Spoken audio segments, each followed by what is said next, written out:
everybody, and welcome to Roll Together RPG and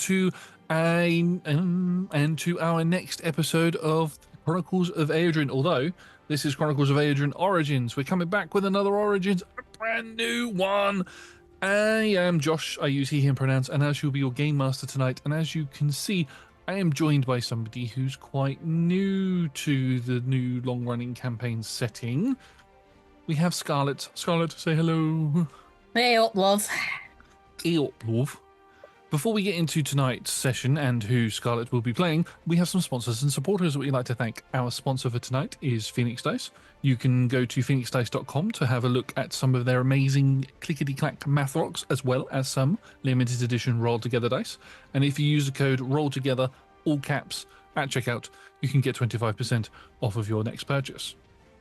We are also proud to be supported by Idle Champions of the Forgotten Realms. If you use exclamation point code in chat right now, you can get yourself a code for a free Electrum chest. Idle Champions is basically a game where you go around collecting heroes from all over the D&D multiverse and battle waves of monsters on all forms of different platforms. We are also proud to be supported and support Michael Dobson's character art. All of the character art for the long-running campaign that you will see was done very lovingly by Mike. If you'd like to see your own characters in that art style, hit Mike up in his commissions to get that art. If you are watching us on YouTube and like what you see, please do consider leaving us a like, subscribing to the channel, and commenting down below. It helps the algorithm tell us what you like, so we know what to make more of. Also, a massive thank you to the D20 Club on Patreon. They are fantastic, they are the best. You can join them from as little as one of your local currency per month, or one goat, which must be sent to Tom for no die park reasons. Again, by following those same links. And I think with all of that, we are going to jump into tonight's episode of Chronicles of Aeodrun Origins.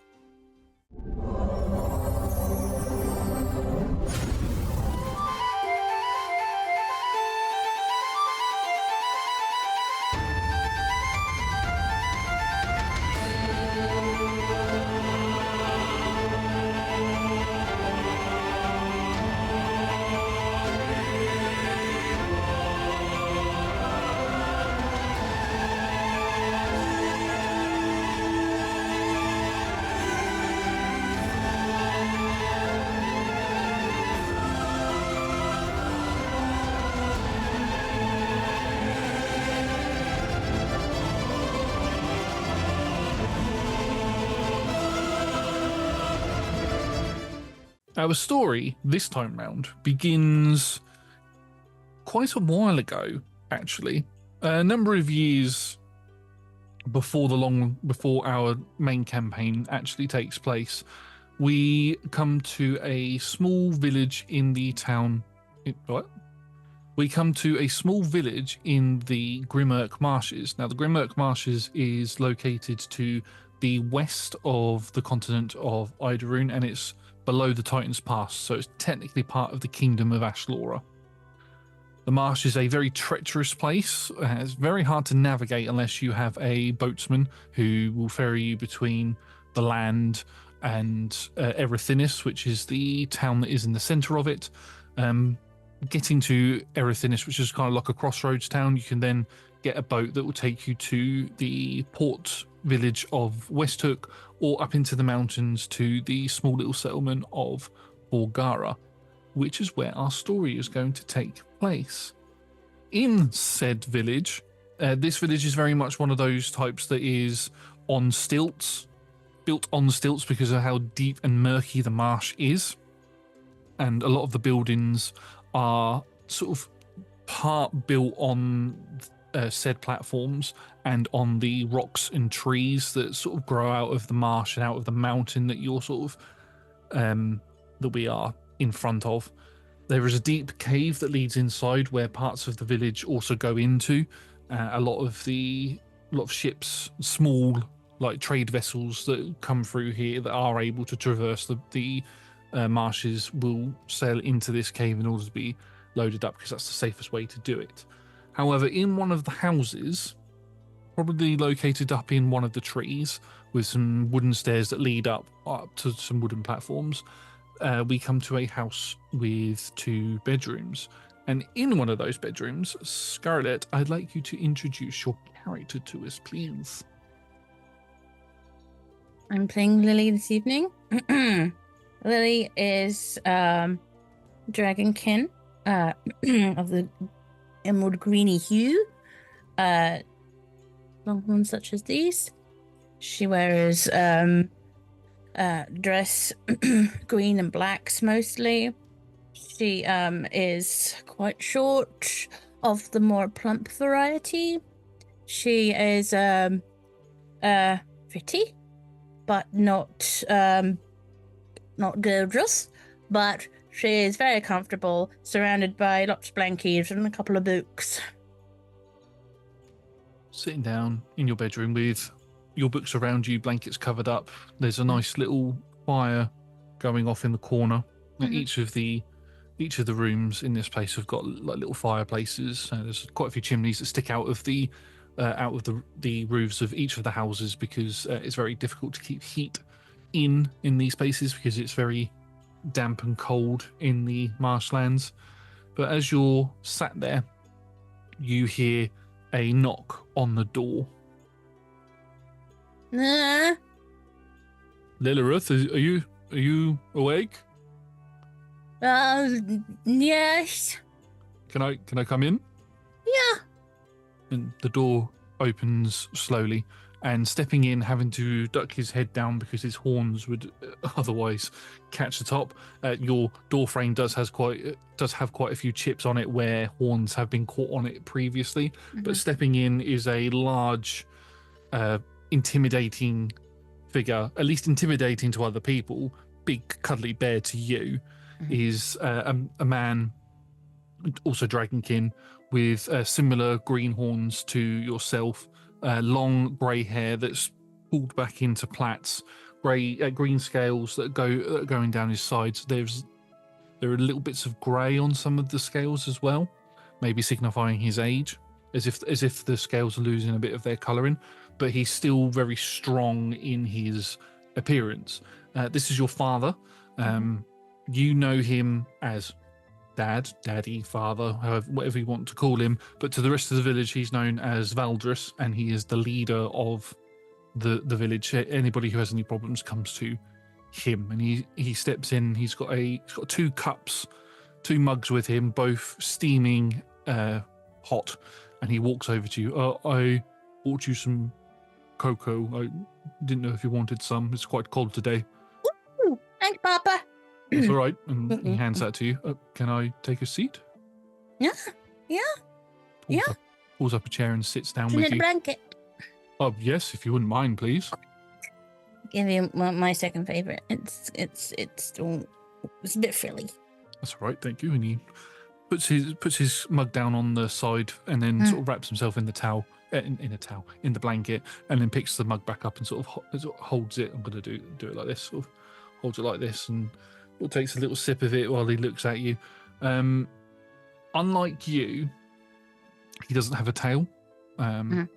So he's just sort of sat there, and there's nothing sort of like swooshing around. The chairs around here are built for people who have tails. But he sits there and how are you doing? What books are you reading currently? I'm taking an interest. Well, right now I'm reading the pixie folk. It's a story about the pixies that could live in the swamps to a little bit lower. You know, I thought it'd be really interesting. It's not as good as the first or second volume, but it's quite interesting to hear how much they eat. It's very interesting. Now, that's quite nice cocoa. That is. Mango cocoa.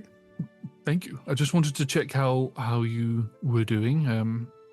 It's getting to that time of year when work is going to start slowing down a little bit. So we're going to start getting a lot less barges in to load up with stock and stuff. So you'll be home more? I'll be home a lot more. Yes. So I just wanted to check if there was anything you sort of needed. I need to leave in a few days. Sorry, I need to leave tomorrow, to go down to Erethinus to get some bits ready for the winter months. Already? Sorry? Already? I want to be gone for it. Already? Yeah, I know. I want to be gone for a few days, and then once I come back, I'll then be back for the season. So we'll have plenty of things that we can do. I was just wondering if there's anything you'd like me to pick up from outside of the marshes. We're probably going to travel down to one of the villages outside of the marshes to pick up some stock and stuff. Oh. Well, if you come across any books and stuff, and like to add to my collection, that'd be nice. Some books, I can definitely do that. Is there any particular books you're looking for? Would you like me to see if there's any more on pixie folk? If any any like flora and stuff, or really want to read up on the types of flowers and like the rare ones. I'm gonna look at the rare ones. Yeah, I'm sure I can find a herbalist who's got a book that I could probably purchase off of them. That's good. Yes. Should I look into getting any board games or anything like that? Something to entertain us as a family. Yes. Yes. Obviously, yes. Like, yeah. A good one. Yeah. Okay, I'll have a look to see what they've got, and I'll obviously be picking up some extra food and bits as well for the winter. So, nice, sweet stuff would be nice. Good. There is a slight catch. Your brother is going to be home tonight. Can't he go with you? Well, he's just coming in tonight, so he's kind of going to be in charge while I'm gone. I don't need him babysitting me. You know what he did last time? Last time he walked in and he farted all over my blankets, and when I got in the blankets again, it was really stinky. You were very small when that happened. No, he does it at least once a season. It's really, he eats cheese beforehand and. Yes, being lactose intolerant and eating cheese is not a good idea. He does it on purpose every time. Well, I'm sorry, Lilith, but he will be coming in and he will be in charge while I'm away. He's gonna beat me up. Will you tell him not to beat me up? I will tell him. Thank you. Thank you. He finishes off his cup of cocoa and puts it down on the side. Right. I'm going to take my leave now. He pulls the blanket. As he stands up, he catches the blanket before it falls on the floor, and he swooshes it up and sort of basically throws it on you and wraps it sort of in one motion, flicks it up, and it wraps around you. I'm going to take my leave now. I need to prepare for your brother arriving home. I have a list of the things that you want, as well as some entertainment that might be of interest to us. And I'll see you in a few days, daughter. Okay? Piss. Yes. And he leans in, and he has this habit of he will sort of grab one of your horns to tilt your head to the side. He's not like aggressive with it or anything, but he lightly twists your head to the side and gives you a kiss on the cheek. Yeah. And he knows that you have a tingly spot on one of your horns, so he just runs his thumb along it. No! It's the exact same spot as where mine is. And he turns around, grabs his mug and walks out. I love you, bye! Shuts the door gently behind him, turns around to say, "Love you too," and as he turns back round again, he doesn't duck and catches his horn on the door. Ow! It's fine. That's quite a big chip, though. Yes. Well, we'll fix it again. It's fine. Shuts the door. And he leaves you alone. You can hear him potting around outside the door. Even though he is the leader of the town, the home that you both live in is relatively small, single story. There's 2 bedrooms. One bedroom is yours. One bedroom is his and your brother's. And then outside is like an open planned area where there's the sort of living room area and the kitchen and all that sort of stuff. So it's not very big at all.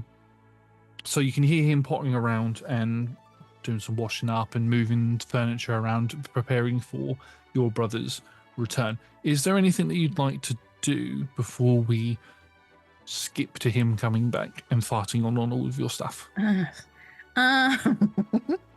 Since I know that he's coming, I'm going to hide my favorite books in at least one of the planks of wood under my bed, because he likes to steal or look at or like doodle in some of my favorite books. So I put them under there before he gets here. Yeah, I just get that ready. And any of my little trinkets or my little favorite things that I have, I hide in there so he can't get them.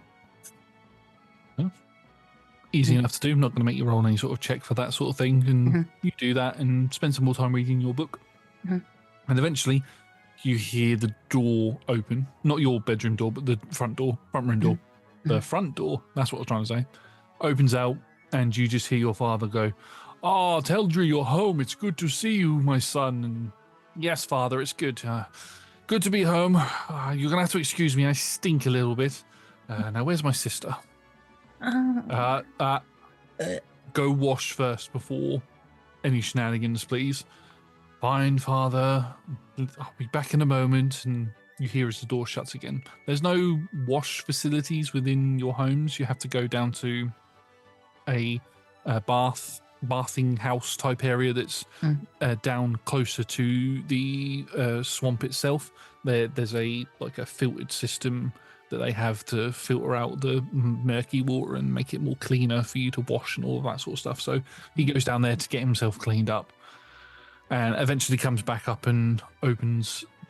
Before he comes back up and the door opens, your father knocks on the door again. "Lilly Ruth, dinner's ready. If you'd like to come out." "Thank you, Papa." I get up and I skip out. You skip out. You have no issues with door frames and horns. Unless you were to go sideways. I'm diddy.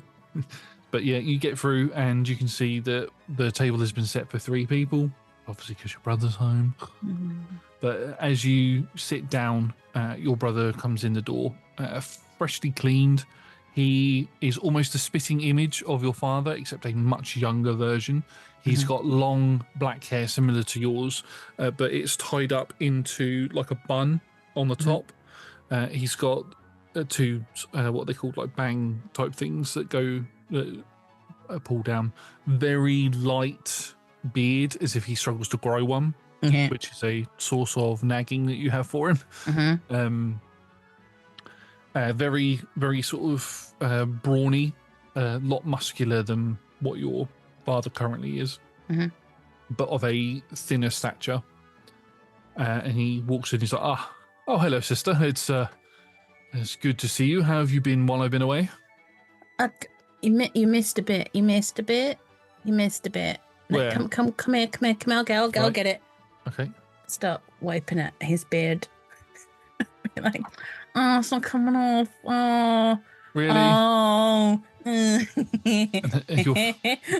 Your father comes along with a bowl of stew that he puts down in front of you, and you can just hear him giggling under his breath, under his big full beard. "You're lucky you're my younger sister." And he walks around the other side and sits down as your father comes back over with another bowl and sticks that in front of him, and then puts his down and sits down. "Oh, well, it's nice to have my 2 children back home and round the table with me." Just digging in. Yeah, it's lovely. Yes, father, it is nice. I do need to speak to you about something afterwards, if that's okay. Yes, sure, of course, we can definitely have conversation before, but let's talk to your sister. She's missed you, and looks to you with a, "I know you haven't, but please entertain me." "Yes, I have missed you." "Oh, really, sister? Well, what is it about me that you've missed?" Obviously, your conversation. Oh,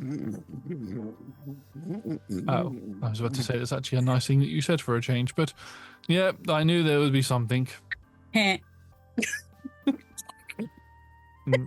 can see that he's got a sword, a very thin sword at his side. He just puts his hand on and just sort of taps a little bit as he begins digging into his food. And probably about 5-10 minutes into eating, you hear a knock at the door, and your father goes, "Oh, I wonder who that is knocking on the door at this time. It's dinner time, shouldn't be knocking on anybody's door. Sorry, children, bear with me." And he puts his cutlery down, gets up, walks to the door, and opens it. And you can see on the other side of the door, from where you're sat currently, you can see that there are two figures there, but you can only make out one of them. They are a little bit shorter than your father, not by much, but a little bit shorter. Red scaled or ruby scaled dragonkin. You know that you would instantly think that the other person is also a dragonkin of the red scales, because there are two that are always with each other. They're called Brock and Fen. They are hunters in the village. They'll go out and hunt stock and all of that sort of stuff, or, you know, do what hunters do sort of thing. And they also scout out for any dangers that there are to the town.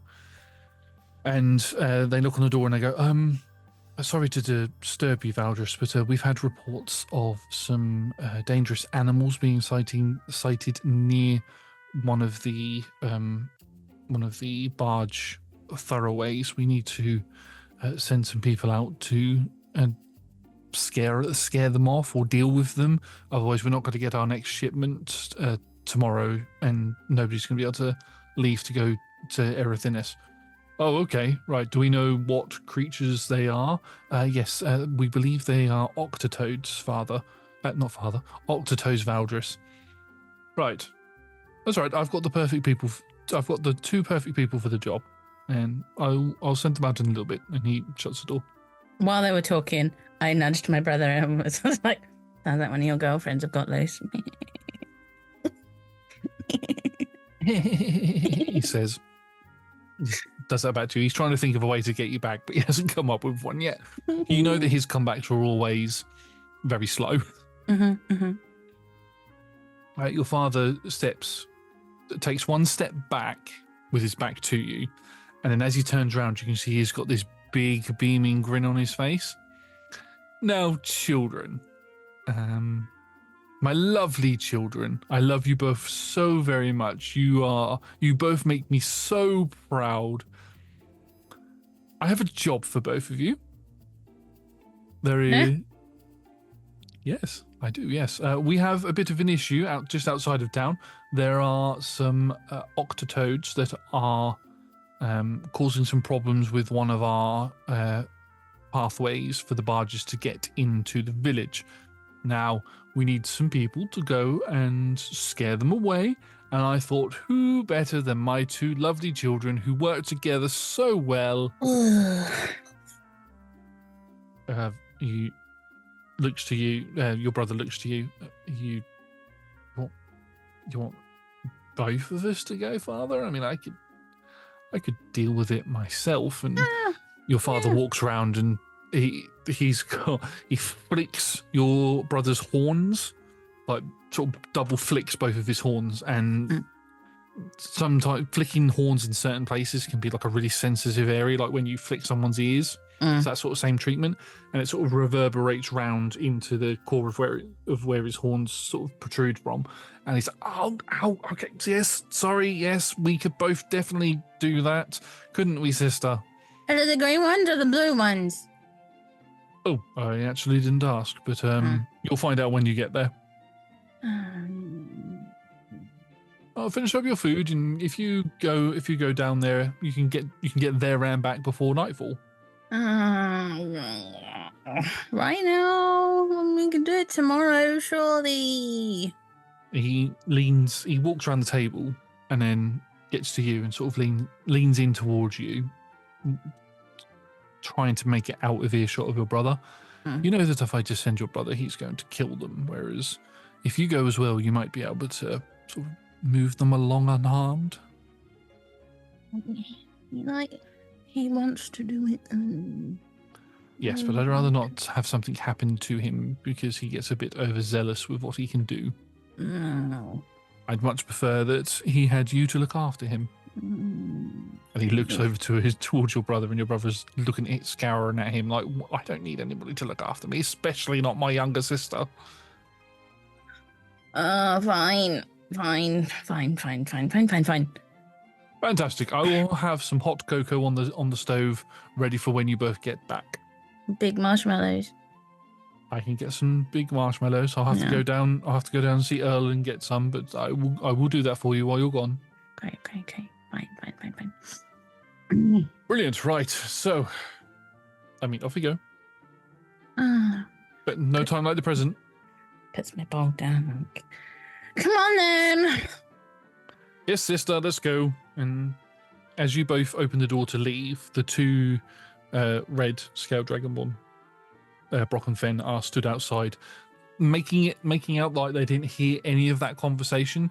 Oh, you're the two that your father's sending. Okay, that's fine. We'll take you to where the location is. Where that general area is, and then we'll pick you up again because we'll have to go by barge. Okay, thank you. Right, let's go. And they lead you down the steps towards where a barge has been prepared. You, three of you get in. Fen stays behind, and Brock pushes off, and you go. Bye then. Bye, Lilith. Bye. Bye. Is there anything you'd like to talk to your brother about while you're on this journey? Journey's going to take probably about 10-15 minutes. Lily's going to be very grumpy in this boat because it's cold and it's wet. She'd rather be back home because home is nice and out is bad. She's just going to sort of scowl at him. So why does Dad think I need to look after you again? Maybe, I don't know, maybe it's some sort of bonding exercise he's trying to perform. It's very transparent, if I'm honest. Oh, what did you do? What did you do? I didn't do anything. I just came home. What did you do? You've done something to think that he needs you like looked after and stuff. Nothing I can think of. Mm-hmm. What have you done to warrant you to be kicked out of the house? Absolutely nothing. I've been really good, actually. Right, I believe that completely. Been fine. He's been fine. A little twitchy maybe, but he's been fine. What do you mean by a little bit twitchy? I don't know. It's like, you know when Dad gets like stressed out about something and he doesn't want to talk about it, and he's like his back muscles sort of got a puffy, like that. He's walking around with so much tension. Oh, well, I need to have a word with him tonight anyway, so I will mention that and see what's wrong. See if there's any responsibility he can shift onto me. Oh, yeah, I'm sure that's what he's gonna give you. More responsibility. Me. And as you both just go me at each other. We did that for quite a while. Brock goes, we're here now, and pulls into a lot of the marsh, sort of the what they called channels that are used for boats and ferries. A lot of it's quite natural, but some of it is dug out to allow for easier access to get through the marshes. And you are in a man-made or humanoid-made dugout area. Large sort of round pool of water with the entranceway that you come into and an entranceway that leads out. You can see just bobbing out as the water's sort of sloshing a little bit. You can see that there's bits of wood that have been used to form walls around the bank of the marsh to sort of form this area so that barges can go in and out unimpeded. Mm-hmm. Can you make me a perception check, please? Why? I shall also roll one for your brother.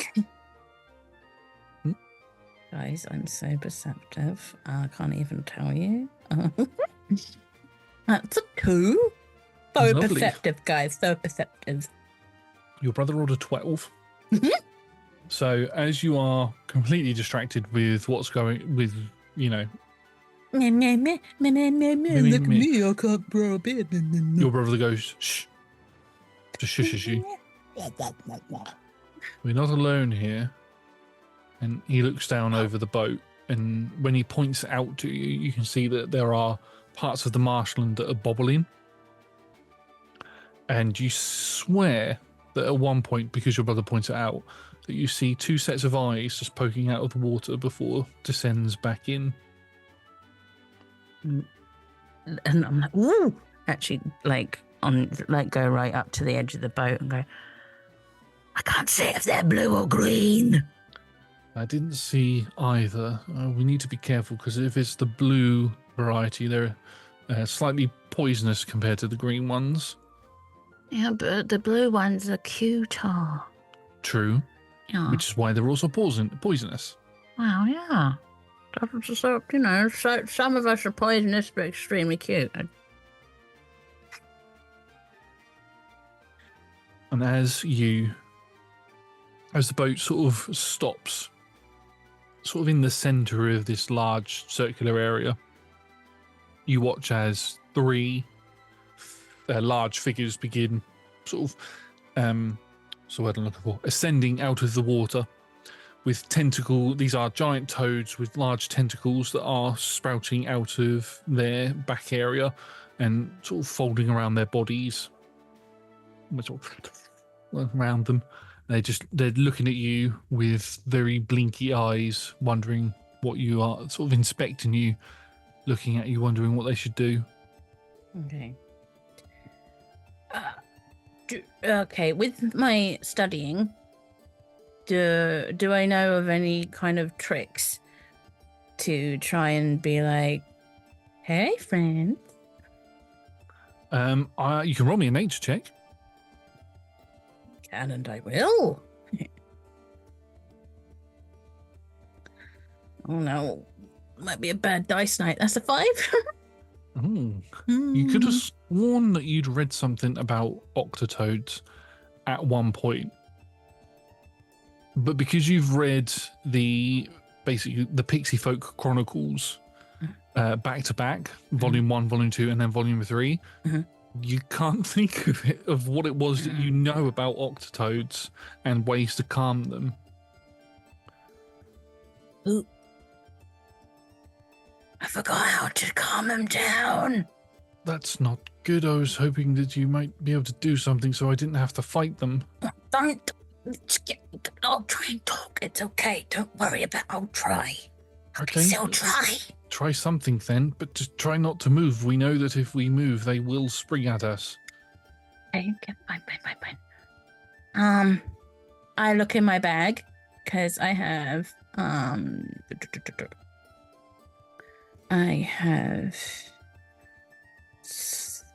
with my my hermitiness, I have a herbal kit. Oh yes. Is that correct? Herbalism kit, yes. If not, you can add one to your sheet. It does make sense. Yeah, it does make sense. Okay. Would I have anything? I want to say like a catnip, but Toadnip. Toadnip. Would you have anything? Toadnip. Would you have anything that would? Yeah, well, I mean, it makes sense too because you live in a marshland, and one of the most common type of creature in the marshland is a four-morph toad. In this case, noctotoads. Yeah, I'd say you'd have some sort of like feed for toads that you would carry around with you. Okay. Well, hold on. So I've got some at the bottom. Okay. I'll put it in my hand and I rub it on my hands. And you watch as all of their heads sort of turn and begin looking around as if they're trying to locate where this smell is coming from. Hey there, little buddies. Hi, you're so cool. You're the cute little toadies. Little bobble in the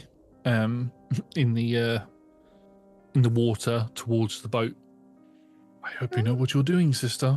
I don't, but I'm winging it. These things are large, I should say. And I sprinkle some in the water so they can know when to come.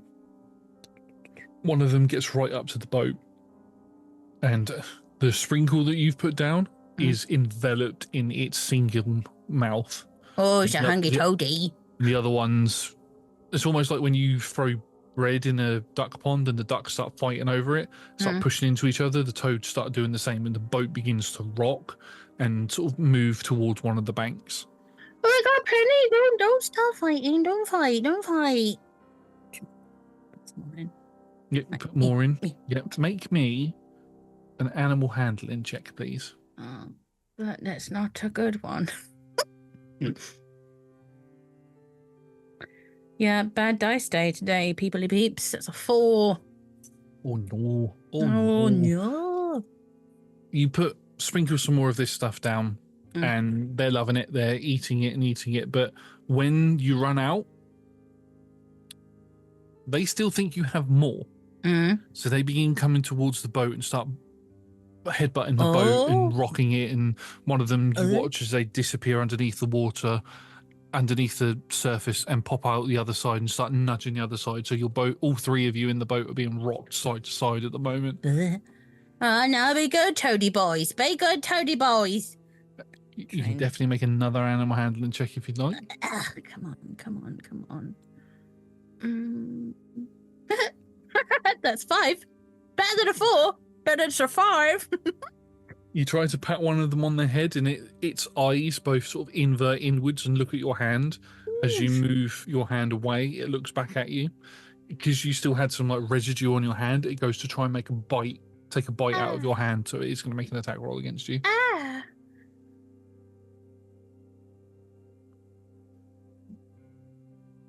That's a 14 for an 18 to hit you. Oh, that hits me. Oh, no. Okay, so that is going to be damage. That's a D12. That's too much damage. Ooh, big toady boy. Oh, no.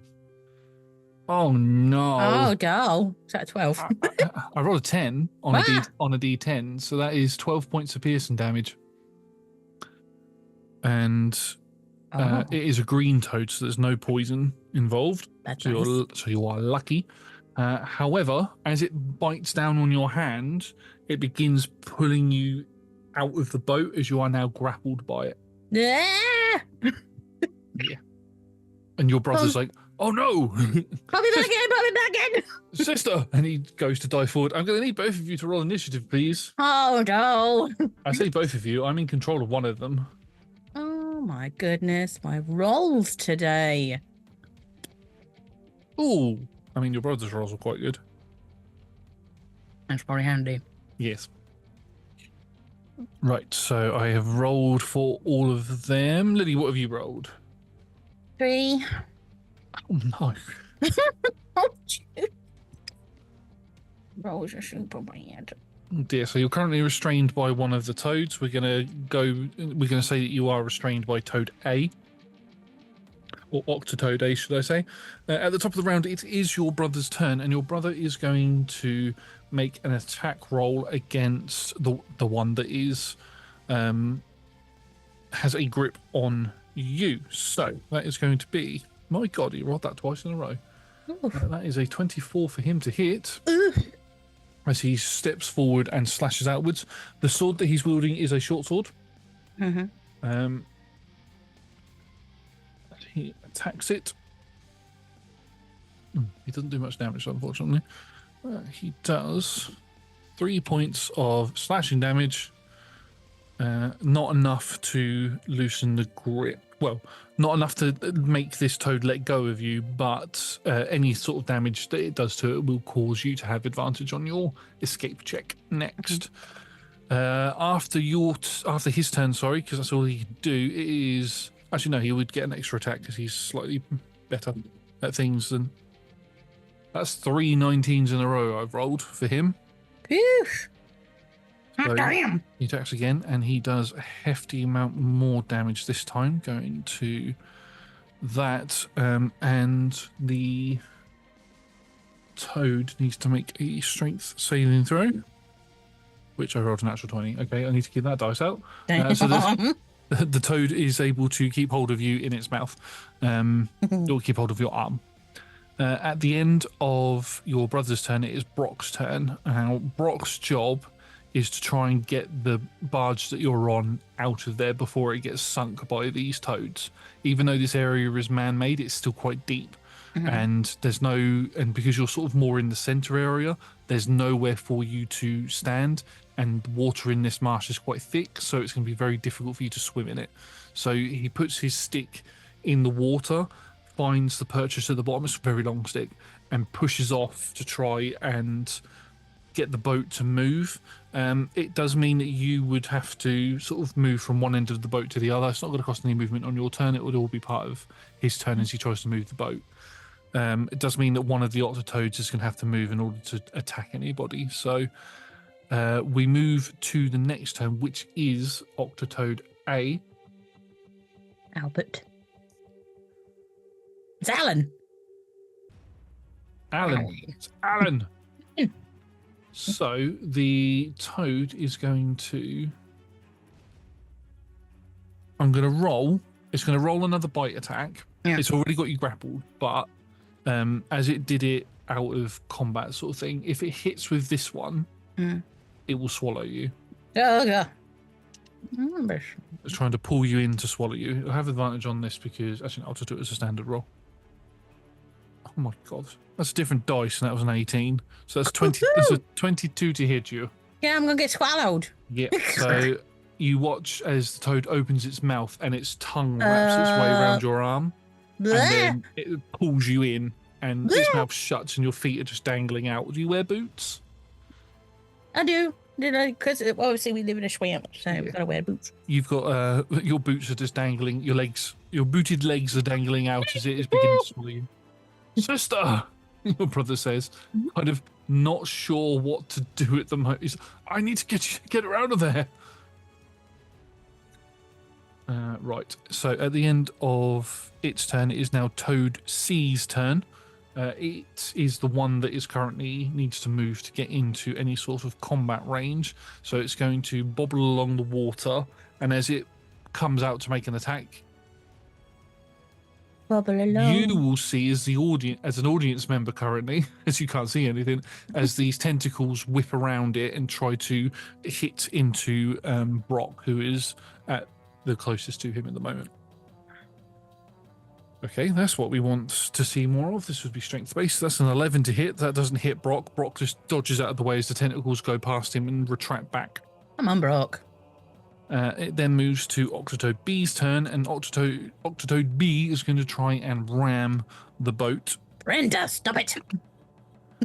That is a 30 strength base again. Oh no, sorry, it's a 15 to hit, which isn't enough to hit the boat. The boat has quite a high AC. The barge, sorry, has quite a high AC as it hits into it, but it causes it to rock a little bit, but doesn't do any damage to it. That then makes it your turn. Okay.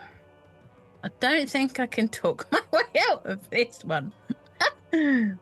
So I am going to cast Dragon's Breath inside this toad's belly. I'm gonna give it heartburn. Nice. Yeah. Dragon Breath. I think you have to roll a dex save. Is it a dex save? Yes, I believe it is. Cool, I shall roll that now.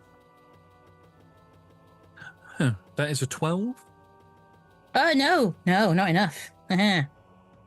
That's 14 damage. Oh, lovely. It will be, I can choose the element I'm playing. So that's going to be a green flame. Oh, lovely. So it's this green flame sort of pours out of your mouth. I didn't want to do this.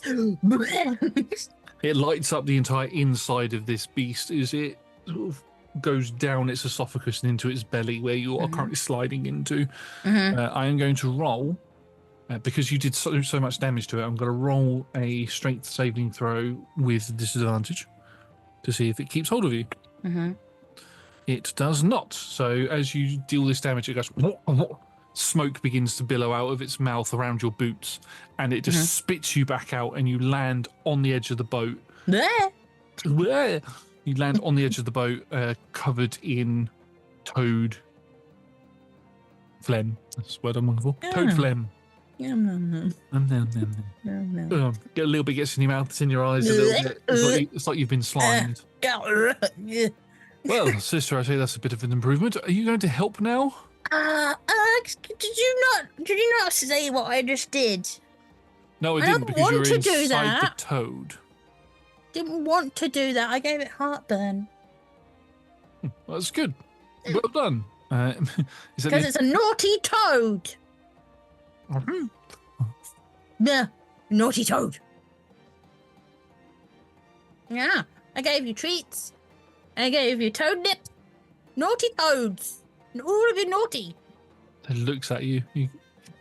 It tries to close its mouth, but the edges of its mouth got burnt from your flame breath. So it's like, oh.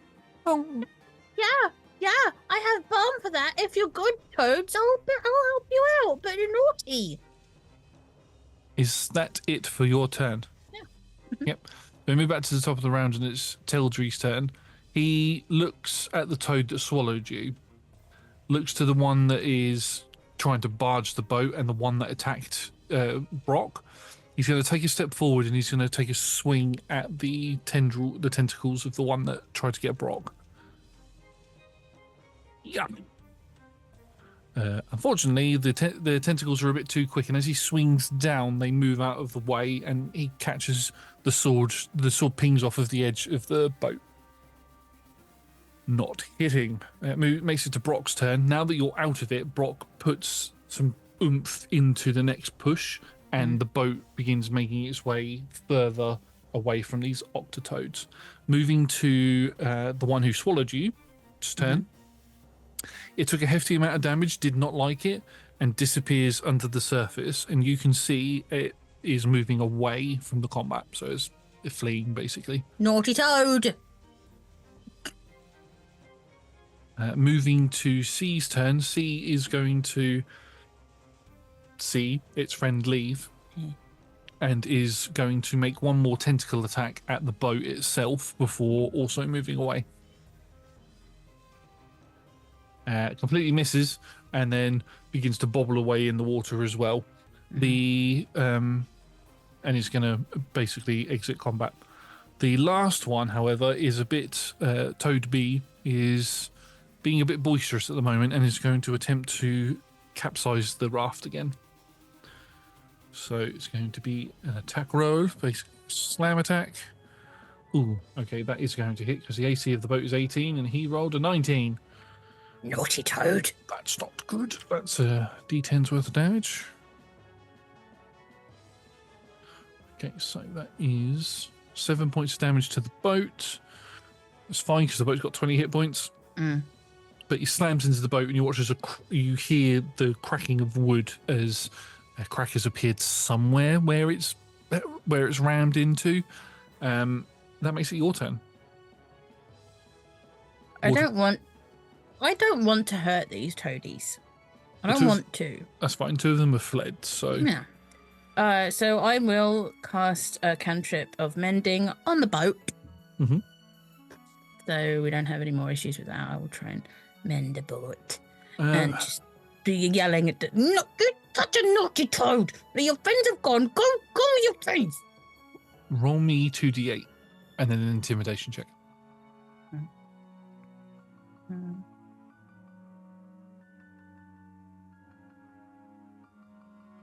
That's a 7.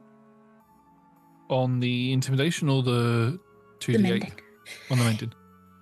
Bless you. So Sorry. the 7 hit points that the boat had lost, you repair. Yeah.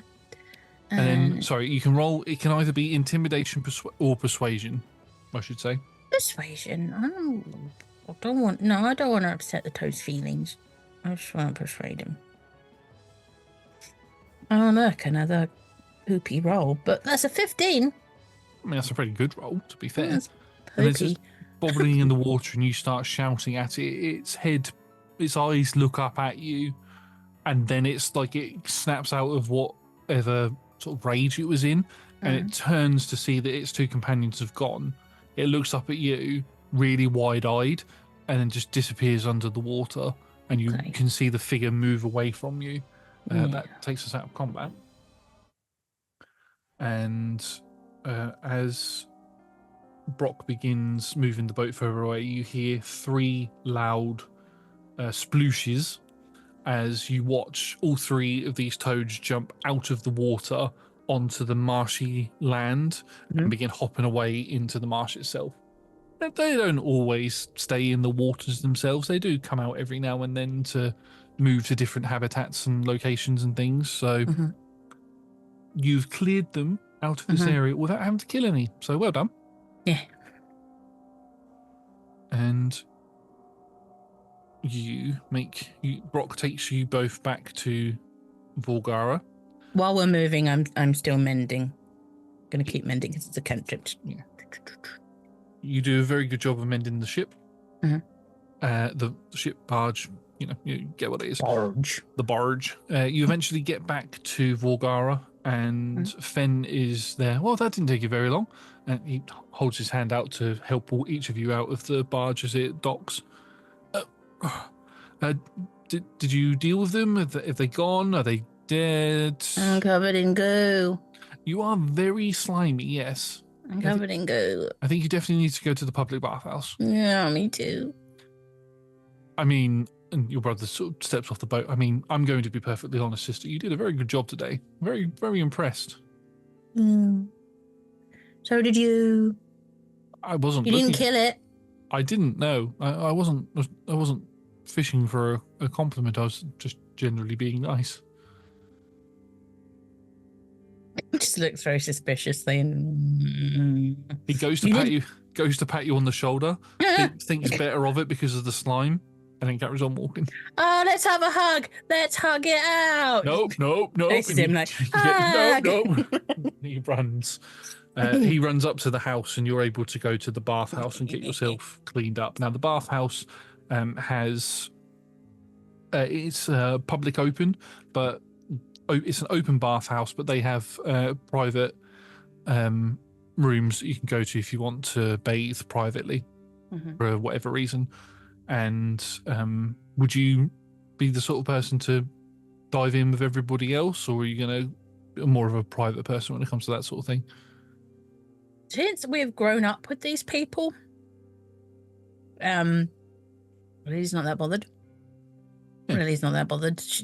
If she didn't know them, she would be shy, but she's not really bothered. Cool. So you go into the public area, and there's only one person in there at the moment, other than yourself, as you get in. It's an elderly dwarven lady by the name of Agrid. She's in the water. You can just about see her head bobbling along. If you were to look like really quickly, you'd think it was a mini octotoad in the water, the way that she's just bobbling along in there. She's like, "Oh, hello, dear. How are you doing?" Hey, Aggie, I got covered in toad goo. "Oh, that's not good. Get in. Water's lovely and warm today." Okay, I'm coming. Watches a few bubbles pop up in front of her. Yeah.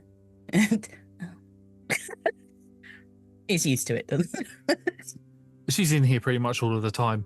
Oh. She's probably a lot younger than what she actually looks, but she's in the water so much that she's very wrinkly and pruny. It's pruny, nanny Aggie. It's fine.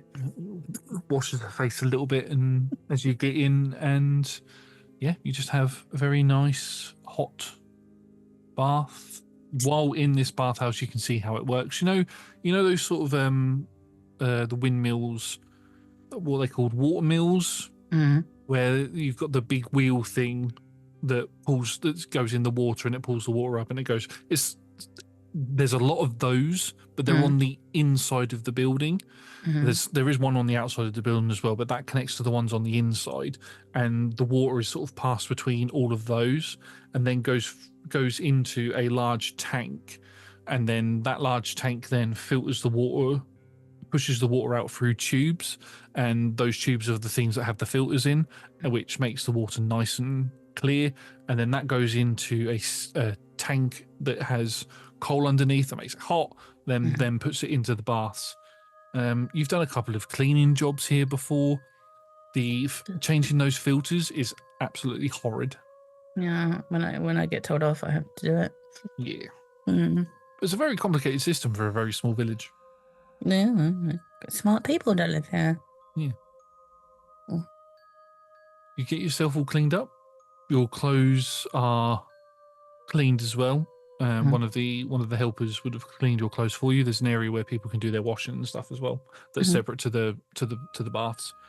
And you make your way back up to your home.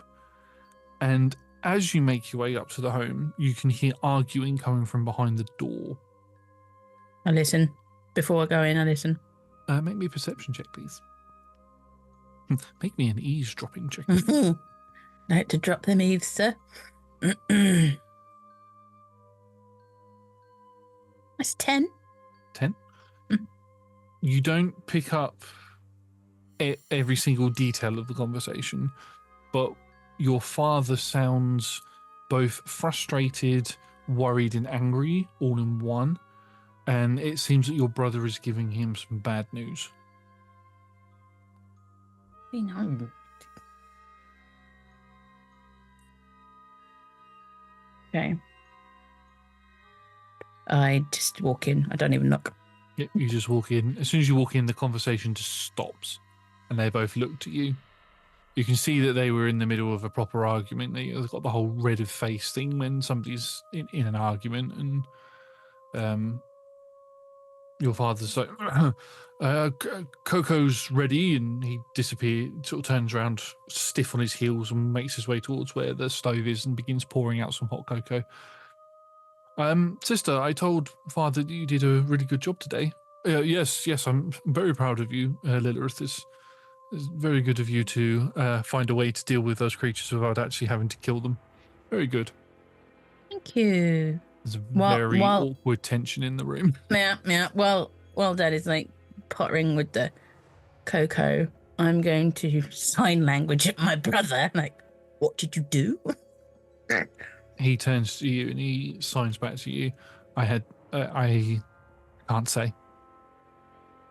Yes, you can. No, I can't. He signs back.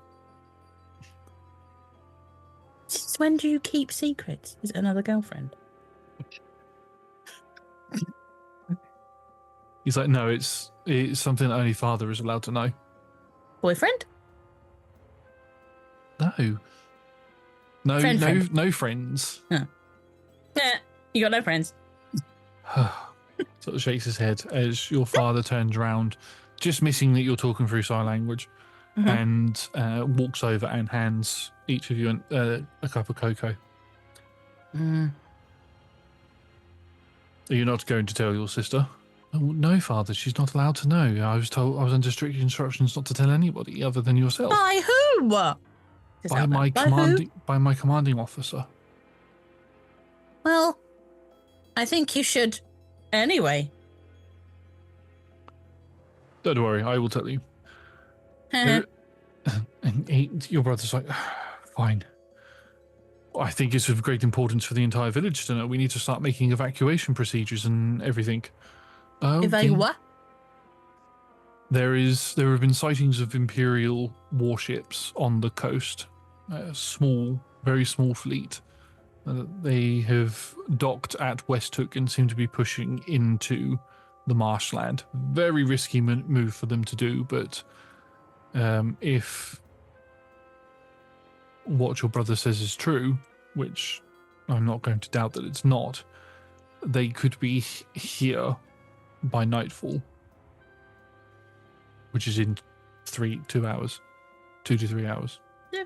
They've come this way before and never actually got to us, though. Yes, sister, but there's a large force of them this time. Usually it's just a few, like a squad of them or something, or 1 or 2 emissaries that come this way or just come through the marshland to get to the mainland. But this is different. This is like an invading force. What do they want to come here for? I don't know. To take us over, probably. The Imperium has been trying to leave their lands for a long time and take over other places. They've tried down the south, and it's never really stuck. They've tried up north as well, and in the northern regions, they've had a bit more success there, but they've never tried properly through here. So I think we need to get out of here. No, they can't come from here because they'll hurt the wildlife. They'll actually kill the toadies, and the toadies are naughty, but they haven't done anything wrong. Can't we tell them not to? Can't we just tell them not to come through here? There's nothing that they want here. I could try negotiating with their leader when they arrive. No, not you. Not you. Well, I'm the leader of this village. If anybody was going to talk to them, it would have to be me. But I want to make sure that the rest of you are safe before that happens. I agree with Father, sister. If we want to look for a more diplomatic solution, then Father is the one that needs to do it. But I want you to know this, Father. I'm not going to leave your side. I'm going to be there when this happens. Fine. That's all right. We'll keep Brock and Fen back as well as the fighters of the town, but everybody else needs to get out of here. No, it doesn't mean you have to stay, does it? If it's as bad as you say it is, and they want to like take a room or whatever, no, you can't stay here if it's a big force. I know, but we could all just leave. But if you want to save the wildlife, Lilith, then I have to stay to talk to them. I would rather save you first, and then the wildlife. Right. Well, that's the most sensible thing that you've said out of all of that. Then, so we're all evacuating. Yes. Yes. Right. Pack your things. We're leaving an hour. Oh. And your father storms out of the door with his his own hot cup of cocoa, and you can hear him talk to Brock and Fen, who are just at the bottom of the stairs leading up to your apartment. And if you were to look out the door, you can see them run off and begin to go into the other buildings of the village. While you are preparing, I think we're going to go for a quick break. Thank you very much. Thank you very much, everybody, for watching. We shall be back after a quick short rest, refill our drinks, and all of those shenanigans. We will see you in a little bit. Goodbye. Welcome back, everybody. We have had our short rest, and we are going to dive straight into the second half of tonight's session. In the first half, we met Lilly, who is one of our new Origin characters, who will be appearing in the long-running campaign at some point, maybe? Fingers crossed. Depending on how this Origins episode goes. Anyway, although it's a very short-lived character. In the first half, Lilly and her brother Teldry went on a mission set to them by their father to deal with some octotoads that were blocking the path, sort of the trade routes that the barges go down in order to get to Vorgara. And you did that very successfully and have come back to the town, had a wash, gone back up to your home, and interrupted your father and brother having an argument about an impending invasion that's coming. I'm sure everything's fine, though. Although you've managed to convince your father that instead of staying and talking to these people, you should leave. So you've been sent to pack and you've been given an hour. And that is where we are going to pick up the session as your brother rushes into the other room and begins packing a bag. As your father begins packing some stuff, you are able to go into your room and begin packing. What would Lilly take with her? Probably her favourite book, which she has read many, many times and has been worn with the spine very creased. It's a book on dragonkin and dragons. Dragon lore. Yes. She'll take that. It was a gift. There's a little written bit in the page. So she loves that book. Who's it gifted by? That would be by the other parent that is not around. That's the only memento she has. She also has like a favorite pebble that's coming. She does have a quarterstaff that's coming. That's Mr. Stick. And always some more socks. Have to have lots of fresh socks if you live in a swampy area. Yes. Obviously. And any herbalism stuff she has. Just not a great deal. Her dress does get worn down. She's not uber obsessive over her clothes. She likes one dress that she wears all the time, but so she's not like overpacking with clothes or anything like that. Apart from socks. While you're packing, could you roll me a wisdom saving throw, please? Oh no. No. Oh, that's an 18. You do literally what I just did, which Derp. was you begin to yawn Uh. and you cover your mouth over as your eyes begin to water up, and you get that yawn motion, which is weird because you weren't tired before that. Now you're starting to feel a little bit tired. Oh, I'll take a blankie as well, in case there's any chance to actually have a nice little lay down. And as you leave, your brother and father are both there with their very small rucksacks on their backs with bedrolls wrapped into them as well. Your father hands you a bedroll for you to take if you want one. Thank you. That's right. We need to leave. We need to get out of here now. Okay. He opens the door and begins sort of gestures for the two of you to leave as well. As you all leave your house and the door shuts, you begin to hear screaming coming from other places of the village as fire begins to rain down on the village as arrows embed themselves into the wood and begin lighting things up. I'm not going to get you to roll initiative. However, we are going to put some very tense music on as the village is under attack. Oh, no. Your father, seeing these flames come towards you and the house and stuff, he gets in the way of you so that the arrows go around the house and begin lighting the house up, but one arrow penetrates into his back and you watch as fire sparks off of his back. He winces and looks down at you. Are you okay? Yeah, I hear you though. It's fine, hit my pack. And he reaches over and pulls it out. He looks unfazed by it, but he throws that down. But my stuff's ruined, and he chucks the pack on the floor. We need to get to the barges. Come on, let's go. Okay. Go. And he gestures for you. He's a lot bigger than you are, and he wraps his arm around you like he's like a bird would sort of encompass their young under their wing, and he moves you down the stairs. Your brother sort of holds a rear position and begins sort of like deflecting some of the arrows that are getting quite close. Father, we need to move quickly. Yes, I know. Come on. And they get down the stairs. You look around and you can see that there are other barges that begin coming into the village, and they have got lots of armored people on them. This armor is something that you have never seen before, although because you are very learned with the amount of reading you've done, you do recognize the symbol on their armor to be the symbol of the Imperium.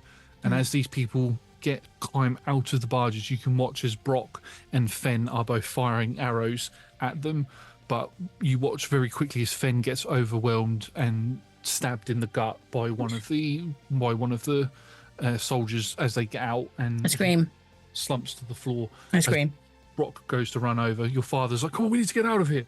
And as two run towards you, your brother jumps in the way and sort of knocks into the proper shoulder barge, his larger form overpowering them and causing them to fall into the water, the marsh around, and they sort of clamber to get out, but very quickly, because they are wearing very heavy armor, which is not a good thing to do in this type of terrain, they sink very quickly. Your father gestures for you to go around a corner and you begin making your way past where the general store is. The general store itself is on fire, and you watch as a man comes out, human man, wearing long brown robes. Think very Friar Tuck sort of look in terms of what he's wearing, not in terms of him being a monk or a priest or anything. But the thing is that it's all on fire. He is on fire. God. This is Earl, the merchant who you go to see every day and pick up, sweets and other things. You watch as he comes out on fire and just trips and falls into the marshland and begins sinking underneath. We've gone into this second half hard. Lily is not taking it well. She's She's not supposed to see this kind of violence. She's not built for it. She's just screaming in horror, like holding her down to arm, like. Your father pushes you past. You run up into the sort of cavern area as more and more of these soldiers get out of these barges and begin making their way into the different houses. You can hear people screaming. You watch as you go up the stairs. There are barges that are beginning to leave out of the cave, as some villagers have managed to get into barges and begin pushing their way out. But you watch as they get out into the open. Some of the barges get peppered with flame and ignite, and you watch as people scream and sort of fall over the edge of the boats. But some do manage to get away.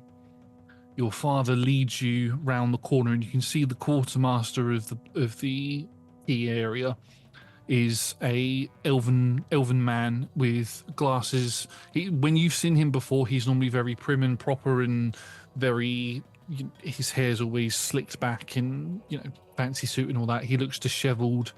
His glasses are broken in one place, and he's trying to get people to go onto the boat. No, not too many people on that boat. If that boat gets attacked, then we lose. Then a lot of people will die. We need to separate ourselves between the different barges. Come on, you need to. Valdris, I'm glad you're here. Lilith, please.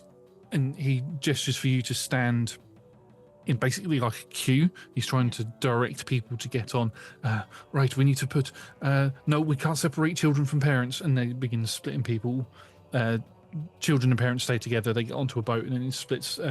You watch as the older lady from the bathhouse gets into one boat. She's like, oh dear, oh yes, bear with me, as she climbs in, and you can watch the soldiers are beginning to make their way up the ramp towards where you all are. Right. Your father says. He turns towards you and sort of grabs you by the horn and puts his head towards your head. I'll see you in a bit. No, where are you going? And he turns and he just runs at them. No.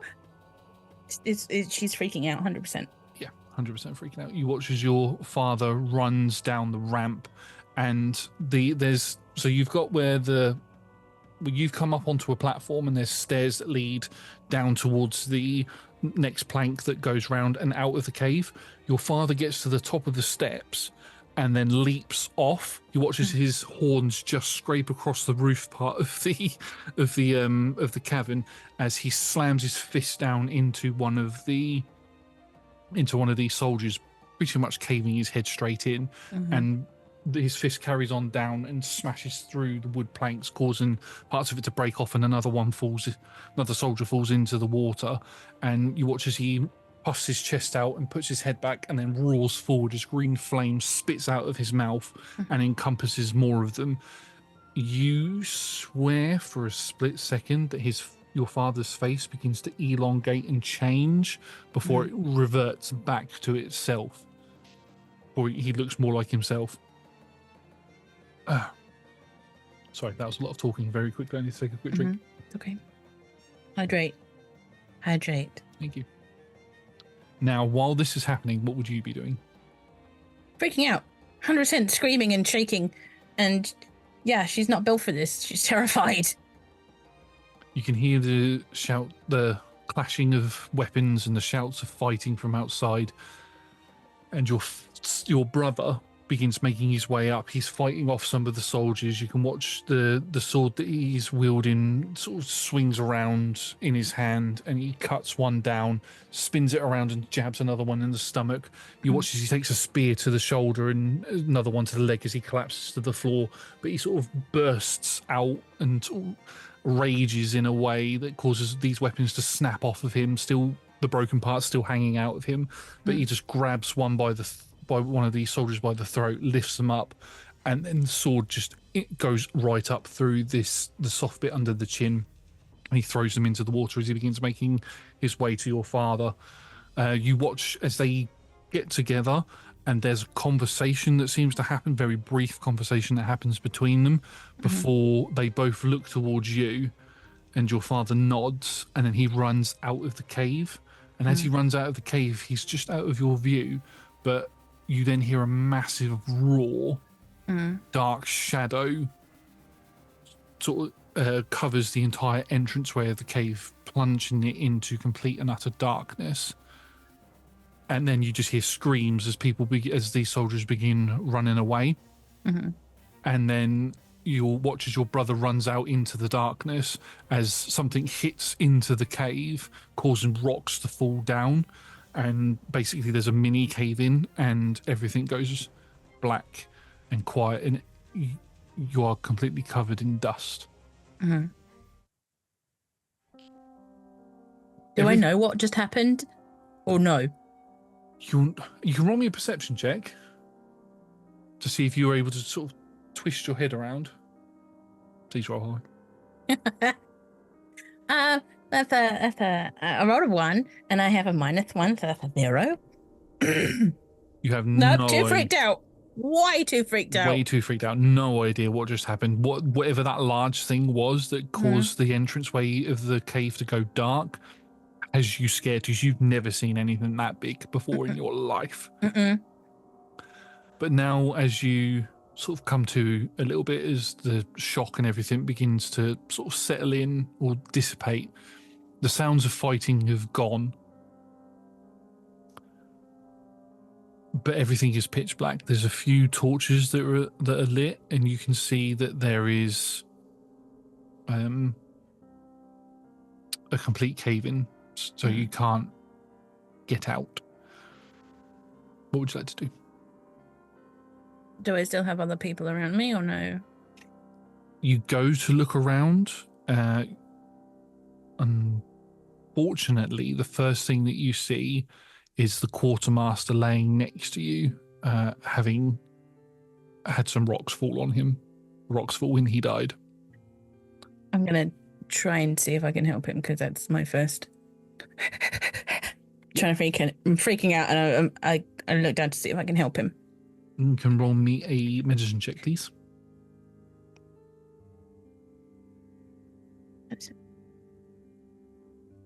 Oh, that's a natural 20 for a 21. Oh, he's dead. He's 100% dead. Oh. You can tell this because a stalactite, I believe, is the one that's above, is what has fallen and has sort of pierced him. She's pretty much hyperventilating. There are no barges in the key area. The last two barges that you saw people get on, looks like one of them has escaped. The other one looks like it's been crushed under the rocks. And you can see that there was a third one, which was the one that you were supposed to get in. It was still tied to the docks, but it looks like there's only the front half of it left. The rest of it is all underwater now. Just like rocks have completely piled in all over it. Why I'm on my own? You are on your own, yes. Okay. She's just gonna have a complete meltdown. Just a meltdown, and just find a corner and just sort of crunch down as small as she can and just try to breathe, which is very difficult. Yeah, you try to breathe. Could you make me another wisdom saving throw, please?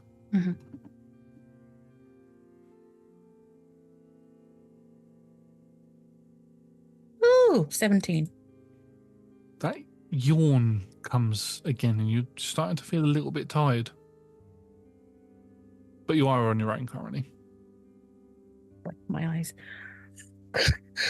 Just trying to breathe in. I'm going to try and squeeze out a hello in case there's someone I can't see. It's whispering. You say that, and it carries through.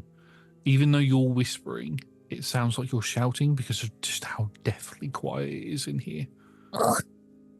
Yeah, that's scary alone. Yeah, but you don't hear a reply. Okay. Yeah, the crouch is going to turn into a sit and just try and calm herself down, or at least just try and center herself a little bit. Yeah. She's very scared. Would you look to see if there's any way for you to get out, or until her mind is more her own? not yet. Yeah. I think everything's happened very quickly, and it's just very frightening. Violence. She's not used to violence at all, and seeing people she's always known die and being that close to a body. You're sat there for a little bit longer. Can you make me another wisdom saving throw, please? As about 20 to 30 minutes go by. A 12. Another big yawn comes, and it gets to that point where it's getting very difficult for you to keep your eyes open, and eventually you just, without being able to resist, you fall asleep. Okay. And you dream. Very, very happy dream. It's the festive season. What we would know in the real world is the Christmassy sort of season. This is the Aeodrun festive season, and you're in your home.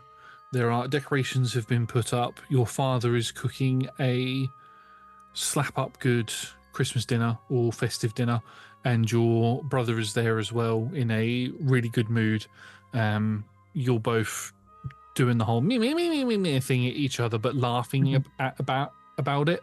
And your father's laughing as well, and he sits at the table and he provides each of you with food and with drinks and things, because you are old enough to drink. And it's just a happy memory that you have. And then while you're dreaming of that, you watch as they're still laughing, but there's like this strange echo that's going on around you, as if you are looking at this scene from the outside, as if you stood outside. So you're listening to it through a building, and you watch as your brother and father's, from their fingers, begin to flake and turn to dust, and the dust begins to lift upwards, but they're still laughing and having a good time. And everything, all the lights around you begin to dim and turn darker as they just disappear, and you are left on your own. That dream causes you to wake up. And as you wake up, you are in complete and utter darkness. Do you have anything that you could do to light up the way? The fire, the very little fire that there was from the torches on the walls, has gone out. I do not have dancing lights or anything, I'm afraid. Do you have dark vision? Do I have? I don't actually know. Dark vision, 60 feet. Cool. So you open your eye. Everything is in black and white as you look around. And the first thing that you notice is the quartermaster on the floor is still there, but it's not quite how he was when you were awake a minute ago, or at least what you think it was a minute ago. He's now just a cloth and bone. Okay. I crawl over to him and I look to see if he has anything to cast a light. You go over to him, still very clearly dead, very clearly a skeleton now. And you sort of rummage through his pockets, and you are able to find a light stone. It's a stone that you can sort of shake or hit against something, and it basically casts light. I'm just gonna borrow this, okay? I'm just borrowing it for a little bit. Okay, I'm sorry. Okay. I'll light it up. You light it up, and it lets out you can see properly within this cavern now that you're in.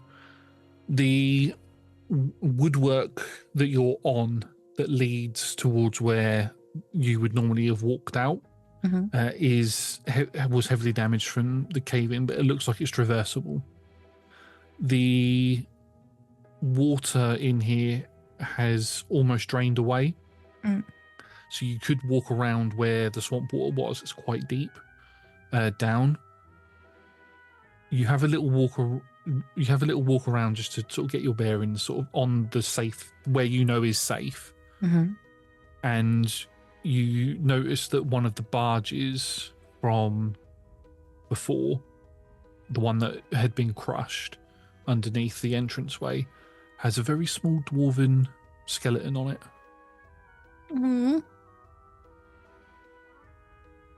Okay. Okay, that shouldn't be there. Okay. I'm gonna get some help. Okay, I'm gonna get some help. Tries to find a way. I'm gonna try and actively find a way. Get out. Yeah. Okay. So make me an investigation or survival check.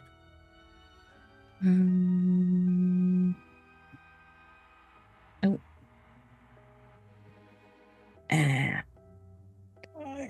That's a 7. Yeah. I'm not going to have you trapped in this cave forever. That's where I live now. It's okay. That's lovely. That's the end of this Origin episode. Your stomach is rumbling quite a lot. You are incredibly hungry at this point. It does, so that distracts you from looking for a way out.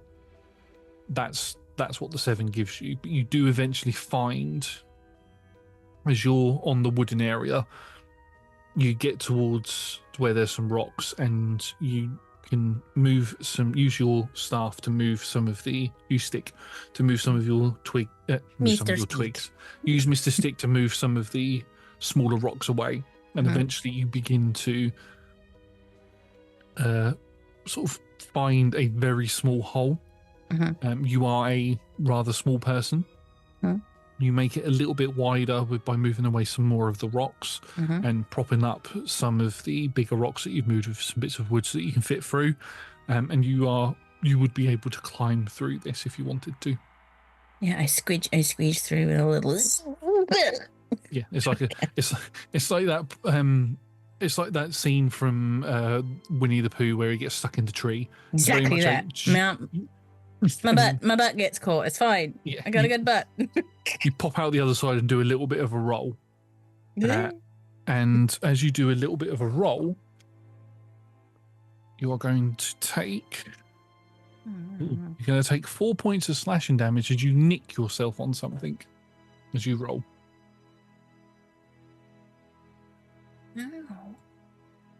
Oh. Where was that? You rolled onto something sharp, so it would be sort of on your back, down your leg sort of area. You've got a bit of a scratch. Ow. Okay. If you were to turn and have a look, you can see a very familiar sword laying on the floor. Ooh, he dropped you. Okay. That's okay, he dropped you. He drops it all the time. That's fine. That was fine. Pick up. Pick up the sword. Make me a perception check, please. Okay.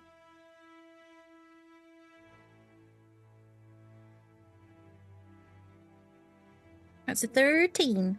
13. As you bend down to pick the sword up, you can see through the rafters down into the water, and you can see that there is a skeletal leg sticking out of the water.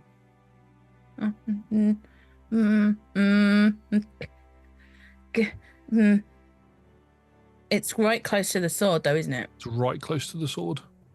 And I know whose sword that is. You know whose sword that is. I'm actually going to stick my head in the water. See if I can see anything else. Go and lean you in the water. I don't know what other way to tell you this, but you see horns, you see green. It looks like it could be, it's either your father or your brother. No. Well, how far in the water is it to touch them? To get a proper look, or like if I can see a horn, I want to see a face. Oh, if you want to do that, you would need to. You could pull on the leg. You could reach down, grab the leg, and lift that out if you wanted to. Yep.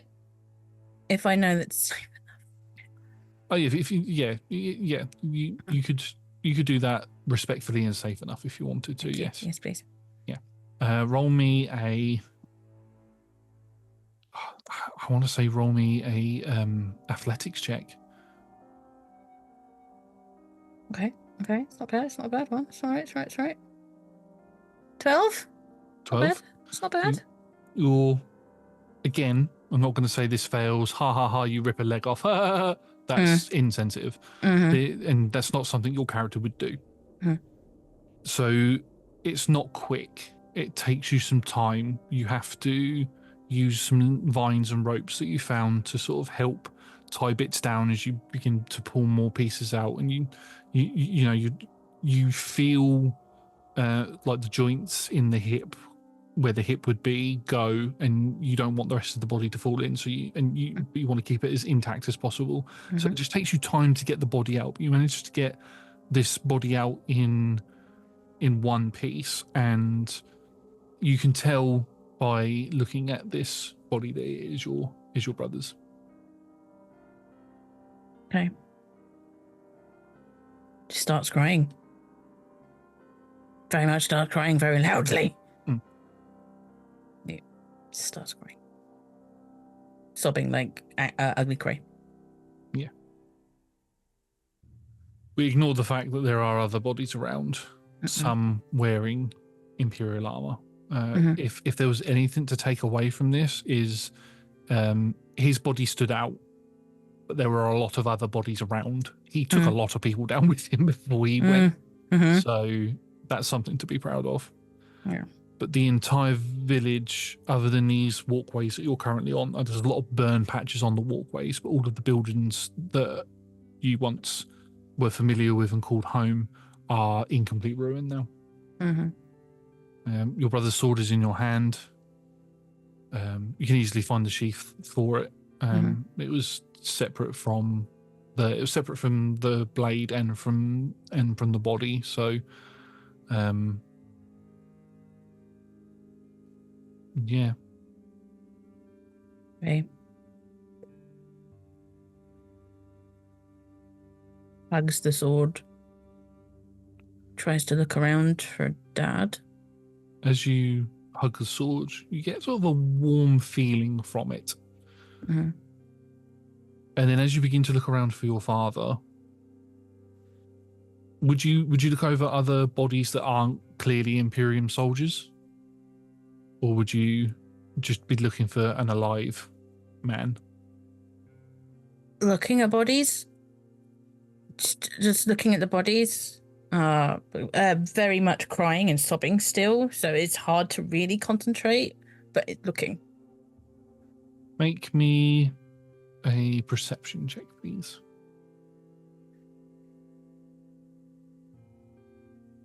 14. Again, takes you a little bit of time. You're dealing with a lot of trauma at the moment. As you move around, you ignore the bodies of those that are clearly wearing Imperium armor. You come across Fen and Brock's bodies quite early on. Their red scales sort of stick out in the massive bodies that are surrounding them. You spot other people that you know from the village that you've grown up with in the past. Yeah. That's a weird way to word that. But you don't come across your father's body. Okay. With the 12, you do notice that there are some bits of the walkways and some buildings that look like they've been crushed. And if you were to turn to look back at the entrance to the cave from where the cave-in had happened, it looks like something's been pushed up against what would have been the top of the cave and has crushed it, which has caused that cave-in to happen. So whatever that big thing was has sort of done a bit of a number on the village as well as the fire. Okay. But no sign of your father anyway. Or a big thing. or a big thing. Okay. My house was quite high, wasn't it? It was quite high up. It's probably the highest house up in the town village. Is the stairs still there for that? It will be a bit of a precarious climb, but you could get up there, yeah. If I can't get up there, if it's difficult to get up there, okay, just gonna try and wander around, see if there's any people alive. Non-skelly bones. There's no people alive anywhere at all. And I think roll me medicine check, please.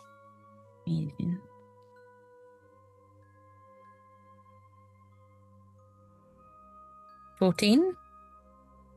These people have been dead for a long time, judging by the fact that they're skeletons. Mm-hmm. Over 6 years, these people have been dead, at least. That's really weird. Obviously, that's some sort of magic or something. Has to be magic. And your stomach begins to rumble really loudly.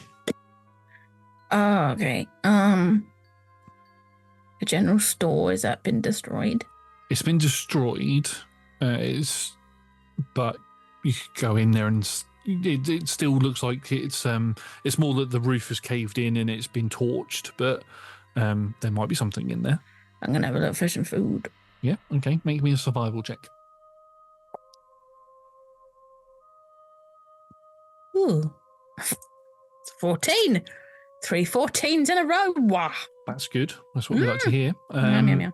You move around within the general store. A lot of it is burnt to the point where it can't be recognised. But you go around where the counter area is, and you can find a box of jerkies, long living foods. Can't remember what the non-perishable foods is the word I'm looking for. You find a group of those. This was probably what Earl would have used to make up ration packs and things that he would have given to people who would have left the village on their adventures and stuff. But you're able to find that, so it's effectively, I would say, roll me a d6.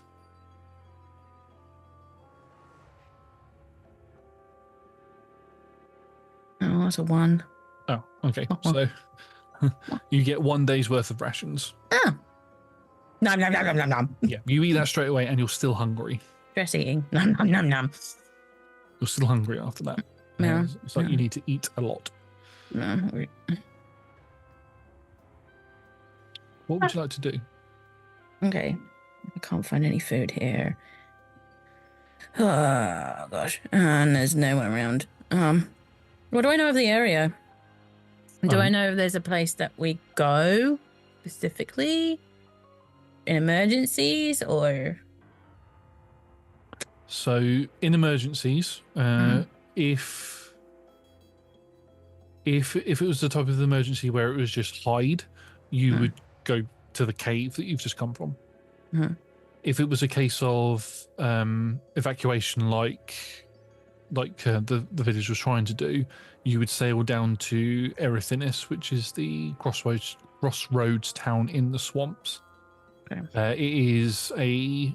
It's not controlled by the Empire or anything like that. It's a neutral place. Everybody knows people who are from Volgara there. And that's where most of the supplies are sent from. In fact, that's where all of the supplies are sent from. So that would be where you would know you need to head. But in order to head there, you either need to be a spider monkey to go through the trees, fly, obviously, or have a barge. Okay. So I know I have to get somewhere to get out, and there's no one here. But any kind of supplies that I do know that will be here will be up in my house, even though it's a bit difficult to get to. So I'm going to try and get to my house. Okay. Still hugging the sword. Yep, still hugging the sword. The sword still feels warm. Which is nice. I'm just automatically holding it because it's warm. Yeah, still feels warm to you. You begin to ascend to your house. Now, when I say it's difficult to get up there, there is a large rock that has fallen off of the mountain and has crushed part of the stairway. So you'll have to sort of make there's one section of the stairs that you'll need to make an acrobatics or athletics check to sort of climb up. So I would have you roll one of those two, please. Whichever one you prefer. Acrobatics has got a +2. For an 8. With a +2, peeps, I'm just saying. You climb up and you slip. You don't fall. There's nowhere for you to fall. You're not going to fall in like down hundreds of feet into the murky waters below or anything like that. You just sort of fall onto the rock, and your tail cushions your blow. If you didn't have your tail, that would have really hurt your tailbone. No. Ow. But you clamber your way up and eventually make your way to your house. You're knackered at this point or incredibly tired for those who don't know what knackered means. And your house has been partially crushed and burnt, but you can get in there and the dining room is still, or the main living area is still partially intact. Some of the floorboards have caved in a little bit. And the table is still set from the dinner that you had that night. Okay, but the food can't eat it. It's long gone, yeah. Yep. Okay. Are there any cupboards? Yep. You can go check the cupboards. Yeah. Check the cupboards. You check the cupboards. First thing you come across is your father's cocoa. Oh. Cocoa powder. Take the cocoa powder. Yeah. You can add cocoa powder to your inventory. I'm having cocoa powder in my inventory. Scarlet's coming into the new campaign bringing cocoa. It's one of the most important shenanigans. Just like... I'll have to add that later. Thanks, D&D Beyond. Anyway, I've got cocoa powder. Nice. You find again some more perishable goods, or non-perishable goods, should I say? Eating it. Yep, you eat all of it, and I mean, you eat with the stuff that's left in the cupboards because your father was very much make sure you're stocked up on stuff. So, but the problem is that you go through probably about 20 days worth of rations right now. Very hungry. Very hungry. Very, very hungry. And can you run me a history check, please? Yep. Ooh. It's a 19. 19. As you're eating this food and thinking about everything that's happened, it reminds you of something that you read in your Dragonkin and Dragons book. If you were to look in the book now to confirm this information, but the thought that you get in your head is when dragons get, or Dragon King get scared or go through a tremendous amount of stress or exert a large amount of magical energy, they tend to fall into something called the slumber, which is like a hibernation for dragons and Dragonkin. These hibernations can last anywhere from a few hours to a couple of 100 years, depending on who it is. For dragons, it could last up to a couple of 1,000 years. For a Dragonkin, it could be a couple of 100 years. Because Dragonkin are one of the oldest living species on the world. Sort of flip their ages around. Dragon. The standard D&D Dragonborn are sort of flip their age around with elves.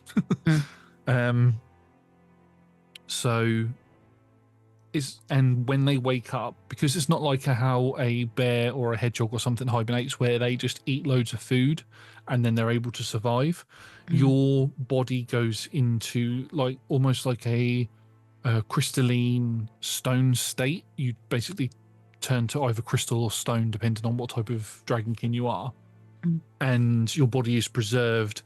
Age and everything is preserved for as long as you're asleep. Probably explains why there was a lot more It probably explains why you didn't notice that there was a lot of dust around you when you woke up, because obviously you've been involved in a cave-in.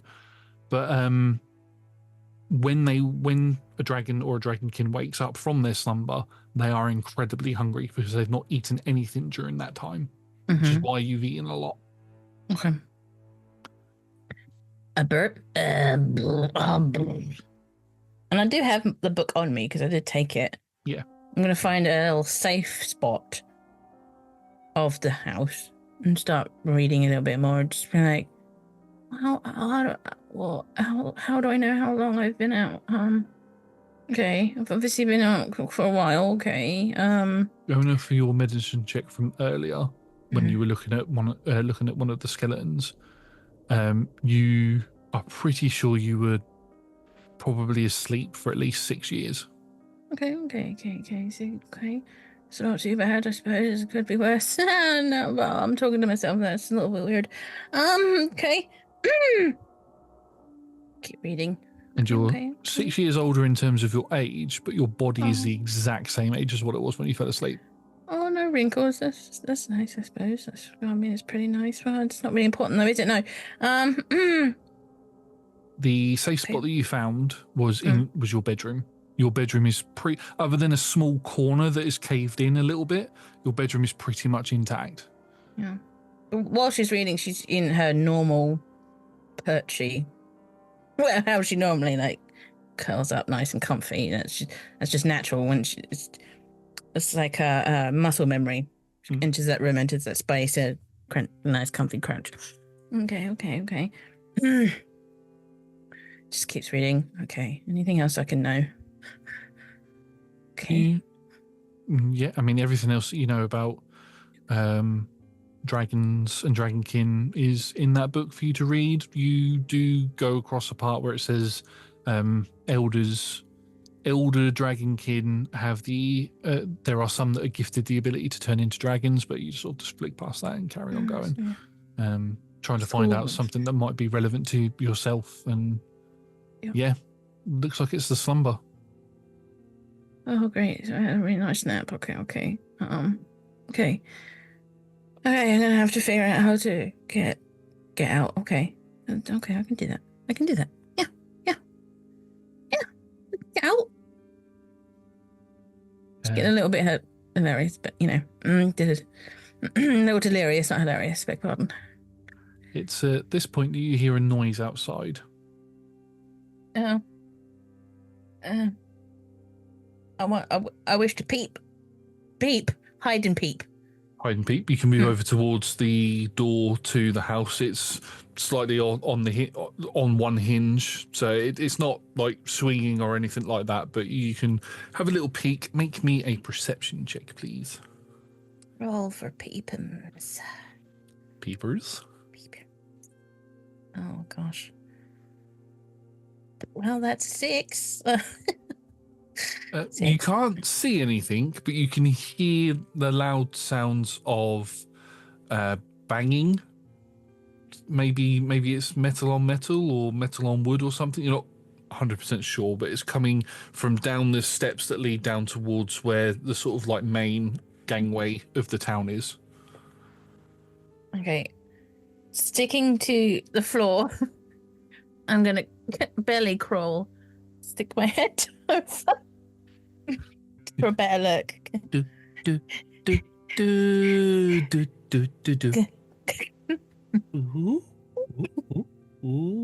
And at the bottom, not going to get you to roll a perception check now because you've got a wide view of the lower level of the town. And at the bathhouse, which you know is down the steps and on the left, one of the first buildings that lead into the town, you can see a figure that is moving around and is having a little look around. Now, we're going to introduce a character who is going to appear on our screens now. Hello, Tom. Could you describe what your character looks like, please, for Lily's purposes? So, the audience should know who you are by now. Amazing if you just you're like, who's this guy? Let's sort of thematically say that this figure has their back to you, but then sort of like slightly like hearing you, like not knowing you're there, kind of turns so you fully sort of see the face. Lilly sees, it looks like you would assume like a teenage orc, maybe, although he's quite slight, quite light green skin. Also, I think as he turns, you can see that he's got pointy elven ears. He's wearing a large brimmed green hat, red scarf, and like what looks like cobbled together armor, quite a long, kind of bit greasy from the swamp, like trench coat. There's a sort of what basically looks like a bill hook on his back, or which could also be, you'd be like, oh, that looks like that's what he'd use to clear things out. So this orcan boy, sort of like quite brown eyes, as he sort of turns, dark mullet-like length hair.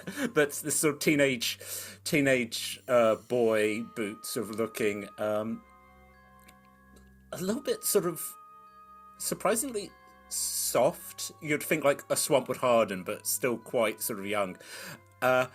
He also does have a pipe because he's a teenager and is trying smoking. As we jump ahead, he will realise it's not for him. His father would smoke, but you know, it's so this Leaves a horrible taste in your mouth. Yeah, it's awful. And maybe when you later meet someone who's like, I'm not going to kiss you if you're going to smell like that, and you're like, I will drop it for life. Pink. Yeet! Oh no, that's it. Oh, I could have sold that for some gold. This, actually, I'm not going to give the name. Audience, you know who it is. Lily doesn't. This orcish boy who sort of, again, looks up, don't think sees you. No, don't see anything. Don't hear anything either, because Lily very craftily snuck along. Is just poking the top out. And sort of like looks, sort of doesn't see anything. Right, okay. And I heads into the bathhouse. So you know Bram from... Oh, now you name me. Hello, everyone. It's me, Bram Shatter. Well, I mean, the audience knows you're Bram. Yeah, you could have just called me Swamp. On the overlay. You could have called me Swamp Boy. All right, Swamp Boy. There we go. The name is now changed to Swamp Boy. Are you happy? Delighted. There we go.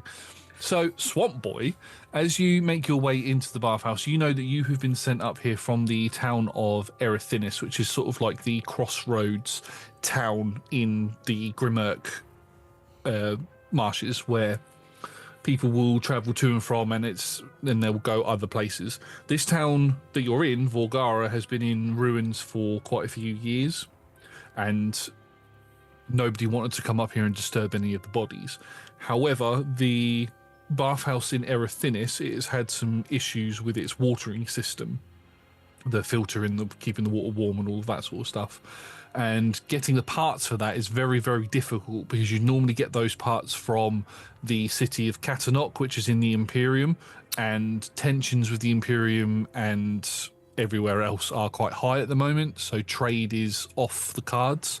So the mayor of Erethinis has asked you to come up here to have a look. Be respectful of any bodies that you find. Don't move any of them or anything like that. And to see if the parts are intact, and if they are, to bring them back so that the Erethinis bathhouse can be fixed. The banging, was that me? Have I broken the door? I would say that would be more you, like, as you've come into dock, because the entire town itself is on stilts and gangways and all of that sort of stuff, very similar to how Erethinis is, except for because Vorgara is closer to the mountains, there's a lot more gangways and things sort of dug into the mountainsides. But in order for you to get to the bathhouse, you need to dock the ship. So that would have been you docking the ship, getting off, and then using metal and rope and things to tie the ship up. When I should say that there are bodies everywhere. They're all skeletons at this point, and they're a mixture of what look to be people who were probably civilians and people in Imperium armor. All right, and so, okay, so bodies scattered everywhere. Yeah. And it looks like there's been combat. I take it we in the town knew what happened here. There were rumours of what had happened here, but nobody wanted to actually go up. There had been you don't know this, but the mayor told you that everybody in the town was killed. Somebody had gone through. One survivor from the town had managed to get to Erethinus before moving on. Right. A rather large dragonkin fellow who you probably know because you weren't in Erethinus at the time. But he described that an old friend of his had been through the town at not long after they lost communication with Vorgara, and said that everybody there was dead and he needed to go elsewhere. And so, to my knowledge, I'm one of the first people to actually be here in a few years. Yeah. It's been... Okay. There you go, folks. There's a bit of background as Swamp Boy Bram kind of... Is it, like... Okay, if I haven't... Like, yes, he's treading very carefully, and there's, like, a somber tone, and I think Lilly can hear... He's not, like, tut-tut-tutting, but, you know, it's sort of like... His breath's short, and he's like, yeah, because I also think this. I know all the bodies are gone, rotting, but it's just, yeah, this is not a good place. Yeah, I'm gonna. Can I get into the bathhouse? Did they lock the doors or? Yeah, the part of the bathhouse roof is partially destroyed. You can see that a lot of parts of the town have been destroyed either through a fire or through large rocks and things that have fallen down. You can see as you look up the gangway that goes towards where the mountains is, there looks like there was probably once a cave entrance, but it looks like everything has collapsed in. And if you were to look sort of in that direction, you can see what looks to be part of a boat that is half stuck out of the bottom of what would have been the entrance, as if the rocks have fallen on top of it. Yeah. I'm going to try and get into the... I think for Lilly, who like peering as she watches as this teenage boy, I think if you said there's a hole in the roof, he might even try and climb in through the hole rather than disturb the door. It's relatively easy to get inside. You can get in and you disappear from Lily's view. What would Lilly like to do? Lily would like to cast Mage Hand.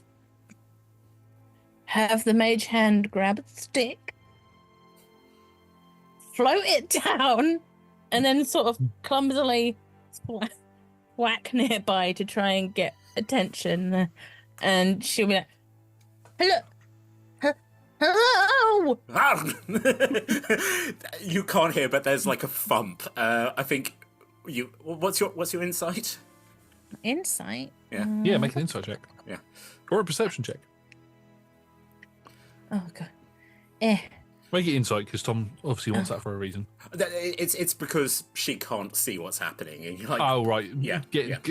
Judge and tone of voice sort of thing. Yeah. 8. Like He the sounds thump, chirpy and happy. he just and the thump where you're like, I think. Like above table, Bram has like dropped into like a defensive, so that's the thump of someone being like getting the. So he doesn't have the mace, he doesn't have the shield. That's like his working stick. He's kind of gone into a position. You can't hit, but there's like so he's poked the stick with his. Hello. You probably see like a very clumsily hand holding a stick. Are you... I don't want to be rude. Are you a ghost? Because I don't mean you any harm. I'm just collecting some supplies. Come out! I'm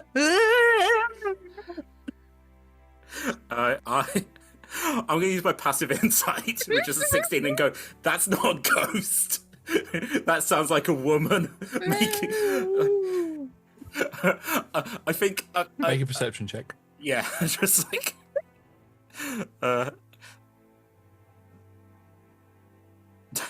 21. So with a 21, you can tell that voice is not coming from the hand and seems to be coming from somewhere up high. Glancing around, you spot two horns sticking up behind what looks to be a semi-broken stairwell that leads up to an upper level. You just see these two eyes and horns. I think probably like as my sort of head, like the hat appears and then the head appears, and Bram and Lily meet for the first time as Bram makes eye contact with you and is like, "Hello." Ooh. No, or spooky goat. Sorry, I shouldn't be glib. Do you? I'm not gonna. Do you mind if I come up? I don't feel I should be yelling. You know, you're not gonna hurt me, are you? Are you gonna hurt me? Sorry, I didn't realize anyone was still. We thought everyone here was dead. We didn't know that there were people here. Well, not necessarily people. I don't think. Not people. I mean, I'm not alone. Right. No.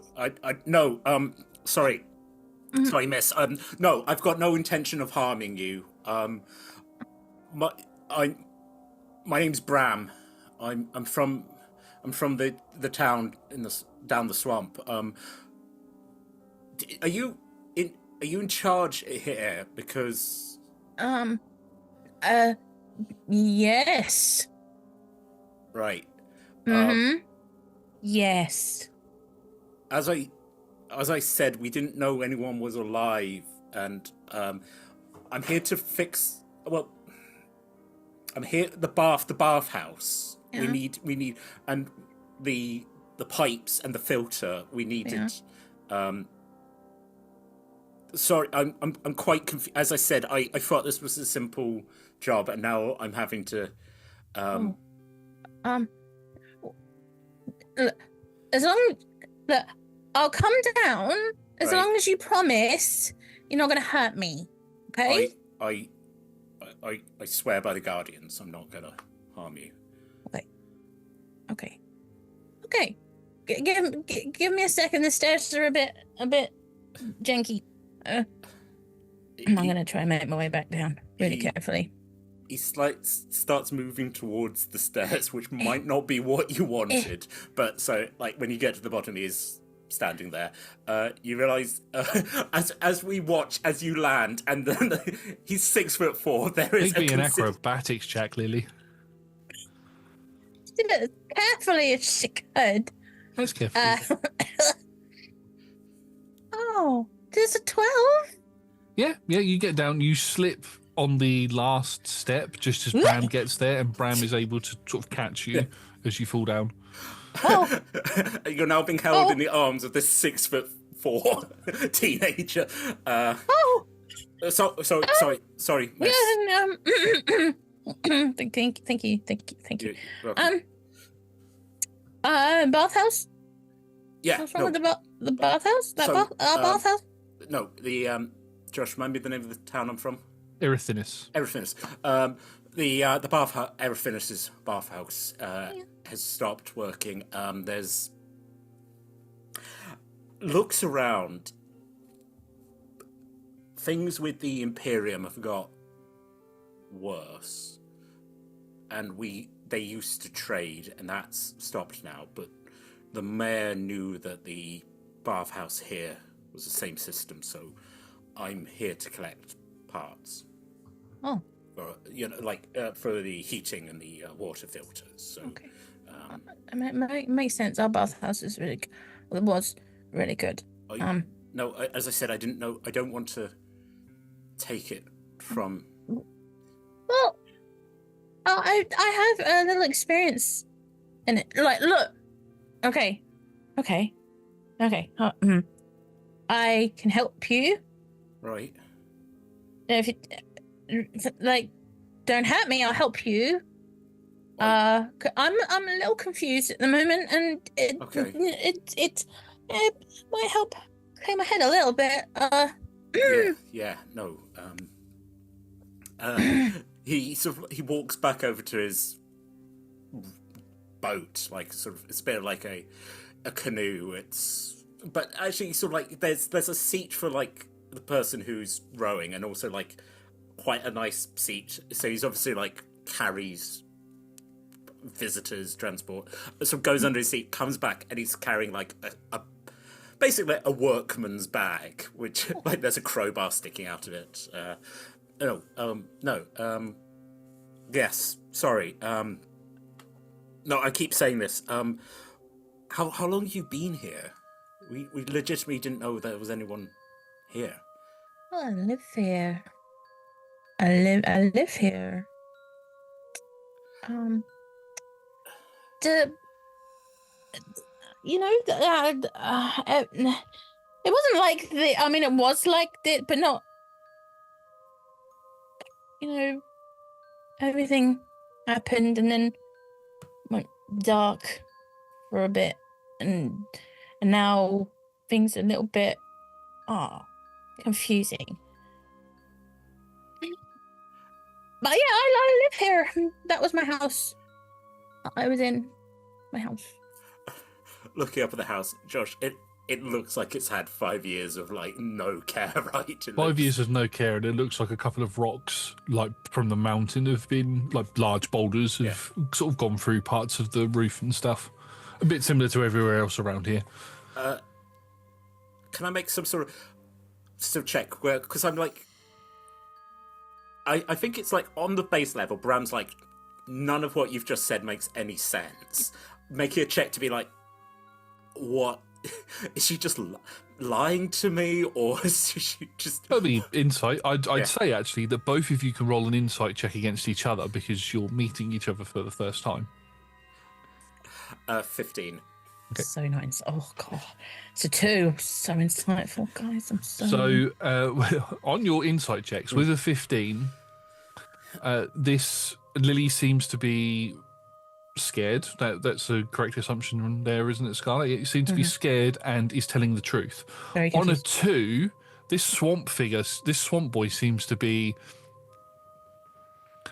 He seems to be nice, but you just don't know. You've not... You don't know if you can trust him. It was nicer. Of course. Didn't have the holes in. No. Are you said there were other people here. I don't know. I haven't seen any. I mean, I've points to Bodies. things around. I haven't seen any that aren't. I don't want to be. If you are alone, do you want to come with me? We've got a town. We've got food. When's the last time you ate? When's the last time you slept in a bed that isn't underneath a boulder? I didn't sleep there. I haven't eaten in a while. I'm really quite. I got some food. He reaches into his pocket and like hands you. Basically, it's a sandwich.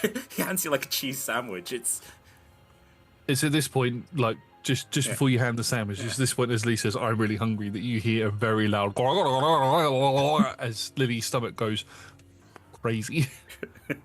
As we've established in lore, when you wake up from the slumber, you are very, very hungry. What?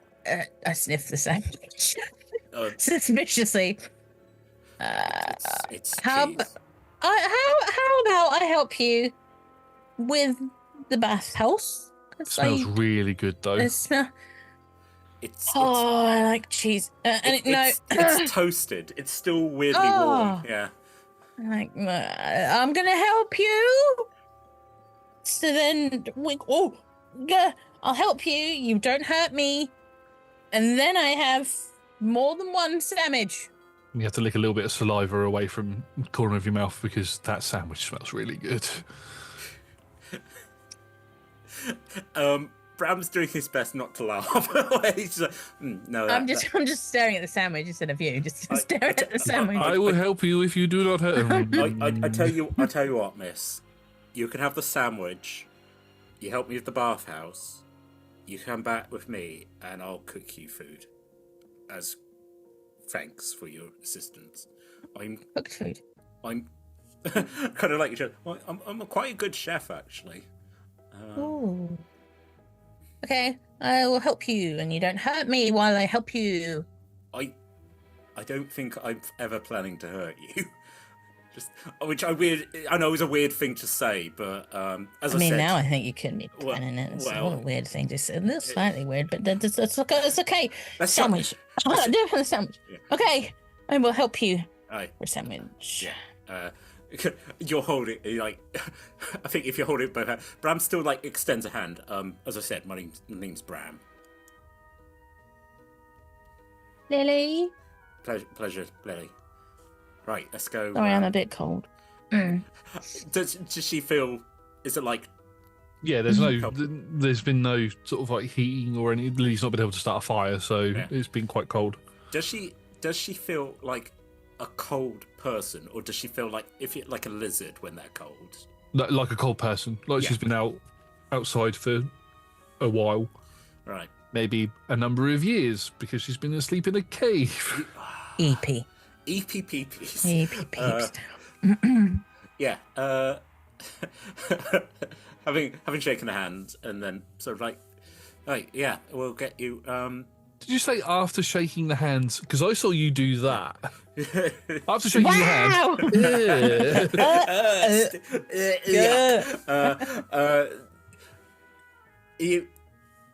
What's Lily wearing? You're not wearing a coat, are you? No, there's no coat. No. It's long sleeve, black and green dress. The bottom is messy and raggedy. Like wears it a lot. It's not fancy, but it's comfortable and it's pretty. I think without asking, Bram goes back to his little boat and pulls out like it's a coat that you put over the passengers when it gets cold. And so again, it's like a more like because he's wearing like a workman's trench coat. This is more kind of like it's warm coat, and just sort of like puts it over her shoulders. Ooh. And then goes, "There you go. You seems cold out here, right? We got jobs to do." Hey, yes, nice. All right. Ooh. Okay, I have experience, so if you just follow me, I'll be able to explain what the central pipe, and then there's and starts going blah, blah, blah, blah, blah, blah. He's fully listening to you, and that kind of like again like pipe in mouth, like not lit, but he's sort of like listening.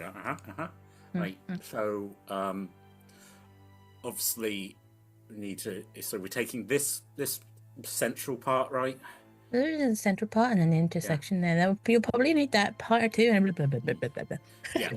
I say between the pair of you, with Lily's knowledge of the systems and what Bram has been told to collect, you're able to work out it's not as simple as what you first thought, Bram. The mayor of Aerodrun basically said we need a filter and we need the thing for the heater.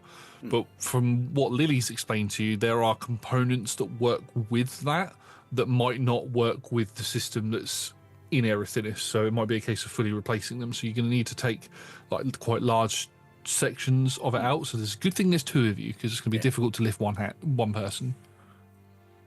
I think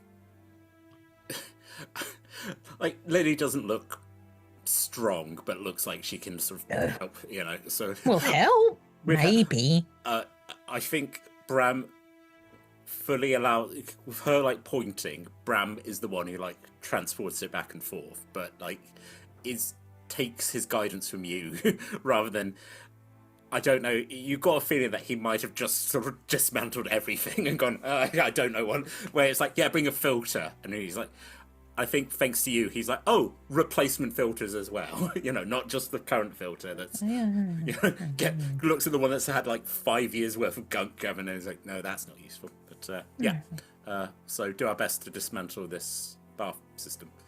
I'm not going to get you to roll any checks for it or anything because you're going to take your time with it. So it takes quite a few hours. And as you begin finishing up and are able to start pulling the stuff out, it is starting to get dark. Now you could make your way back to Aerodrun if you want to. It's about a 4-hour journey to get back on the boat, or you can camp here for the night. It's up to you. how badly do you want to get out of this place? I'm not gonna lie, I'm slightly split on that.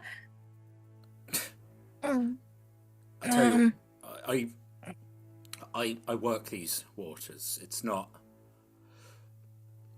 Josh, can I make something like maybe nature, like him being sensible? I know it's not.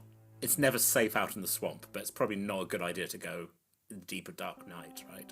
They tend to, the people in Erethinus, the sort of boatswains that go around between the different areas in the swamps, take people from the main out of the swamp area, bring them to Erethinus, take them to West Hook and all that sort of stuff.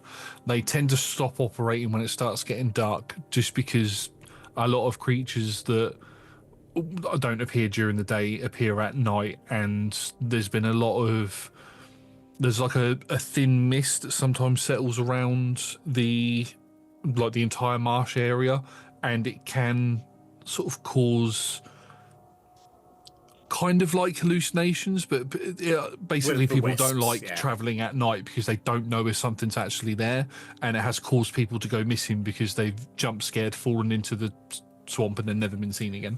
Right. So Bram's like, well, if we're being sensible, probably shouldn't go. If you're right spending another night here, I'm gonna pull my boat out, and I brought food. You know, if you're okay. This is good. Yeah. We can go back to my house. I mean, there's a couple of holes, but the weather looks okay. So, and the fireplace is kind of intact. Good.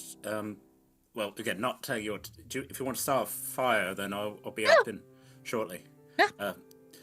Bram sort of starts pulling his boat out, and you can see written on the side, there's quite like a nice sort of floral pattern, and it says Hawthorne. So he's like, pulls it out. Right, just trying to like pull a little boat out that's full of like metal junk. The boat system, the way that you would get the boat out here in Erethinus is a lot easier because a lot of the gangways are lower to the water, so they've got like ramps and things that you can use to pull the boats onto the docks for the evenings. But here it's slightly different. You'd have to get back into the boat, sail probably 30 feet further up into the town, and there's like a pulley system. You would attach two it's got like two ropes and hooks on each side.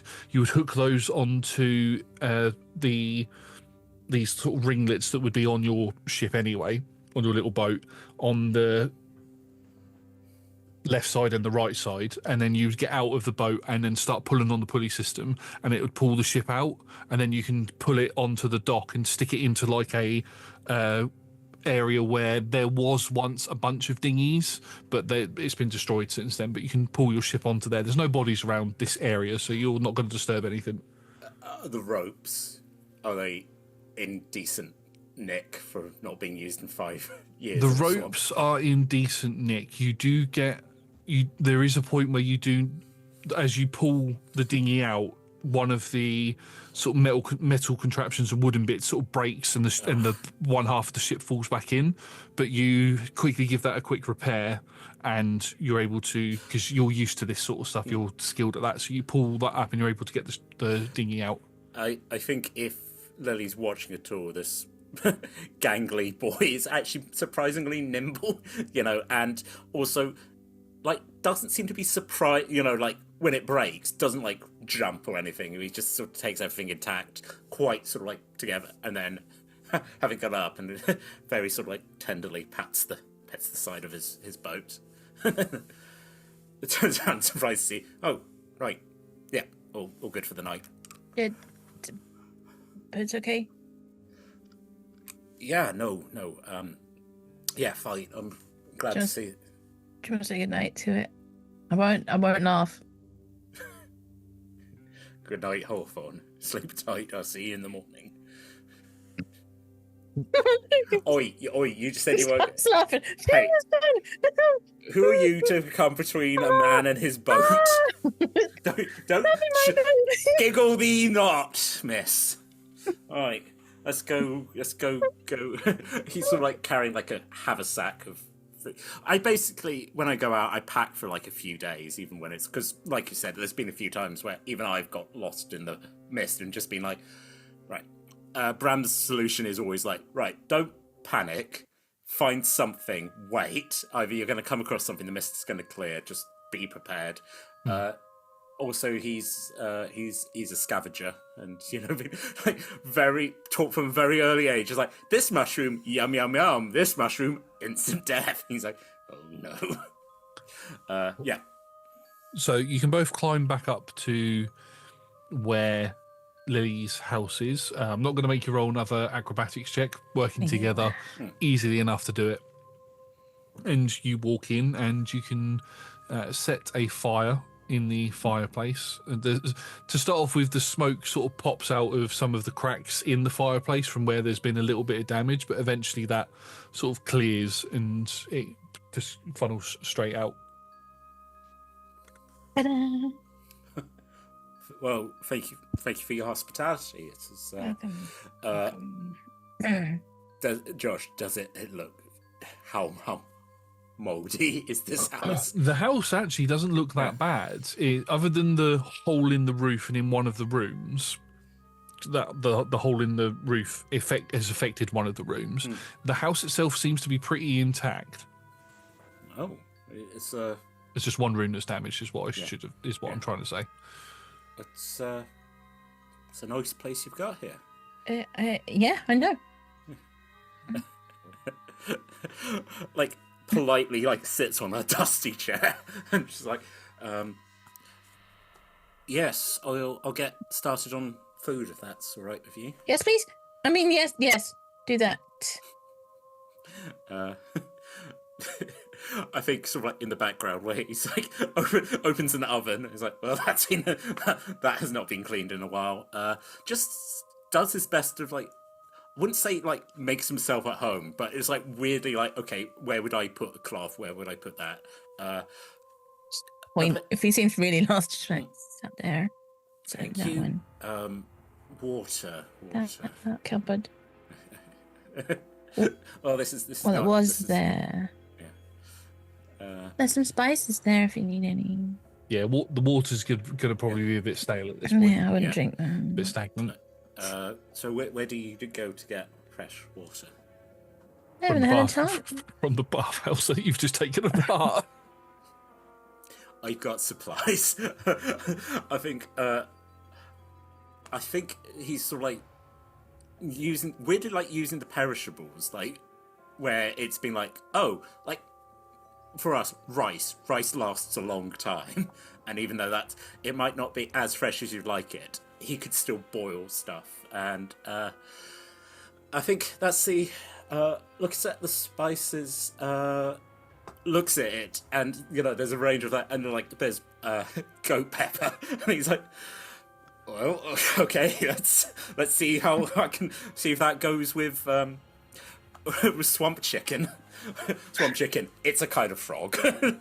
He's got dried. It's delicious. It's part octotoad. It's not. Yes, he swamp chicken. You tell the visitors chicken, and so he's got like dried meat, and I think with the rice, he's making a kind of like a curry kind of stuff using the goat pepper, using I mean spices. They last. They're not as good as you might want, but actually this is actually a lot because he has like bread, but he's like rice, cool, carb base. I can make something. Weirdly, sort of like as he's getting ready, he's like, do you know how to cook, Miss Lilly? Yeah. I mean, Dad does it more than me, but do you want to help? I'm always happy to have an extra pair of hands. I can help you from here. Moral support, great. There you go. I can show you where bits are, and I can make sure you don't poison me. Do you drink like alcohol? No. Do you want to drink alcohol? Do you drink alcohol? Yeah. Ugh. Oh, okay. I was gonna like at the hip flask in his hand goes back into his coat. I just. I mean, you can. I give you permission to drink. No, I don't need to. I was like, I thought. Alcohol within my. You may drink alcohol within my abode. Give permission. You have my permission. I just thought it was polite to offer. I don't. Yes, politeness is important. Literally, like, fastens the coat pocket.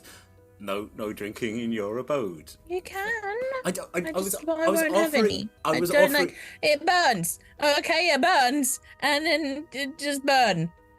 Yeah. Reaches like gets.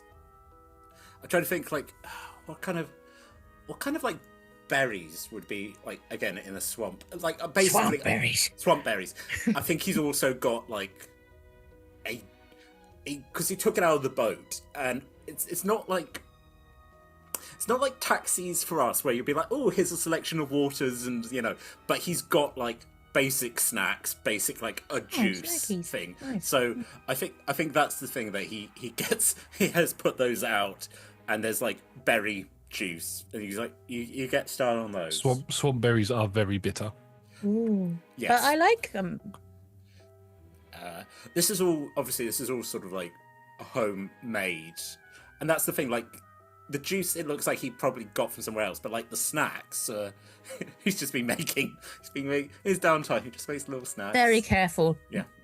Very hungry, but trying to be very careful is spish. Well, fair. Bram does not turn around as the gobbling begins. That looks really weird on camera. The tongue, it looks really weird on camera. Yes, so Bram does his best to make a basically frog curry using goat pepper and the spices and the rice, and you're given the berry juices. There's also like again, this is where sort of like kind of like biscuits, like, so there is a kind of pudding, but it all seems a bit, as I said, this all seems a bit put together, but it's improved by being able to use your supplies. Oh, as it comes out, it's like, oh yeah, nom nom nom nom nom nom nom nom nom. It's very intense. Bram does his best to not to not observe as you been a while, and very nice, thank you. You're welcome. Josh, have I seen many dragon folk? Yeah. Dragonkin are quite a common species around Idorune. So yeah, you would have seen your fair share. You might not know many by name or anything like that, but I mean, you've never seen anybody eat like this before. I was going to say this is not like this is the thing. This is not a normal thing, no. Yeah. How dare.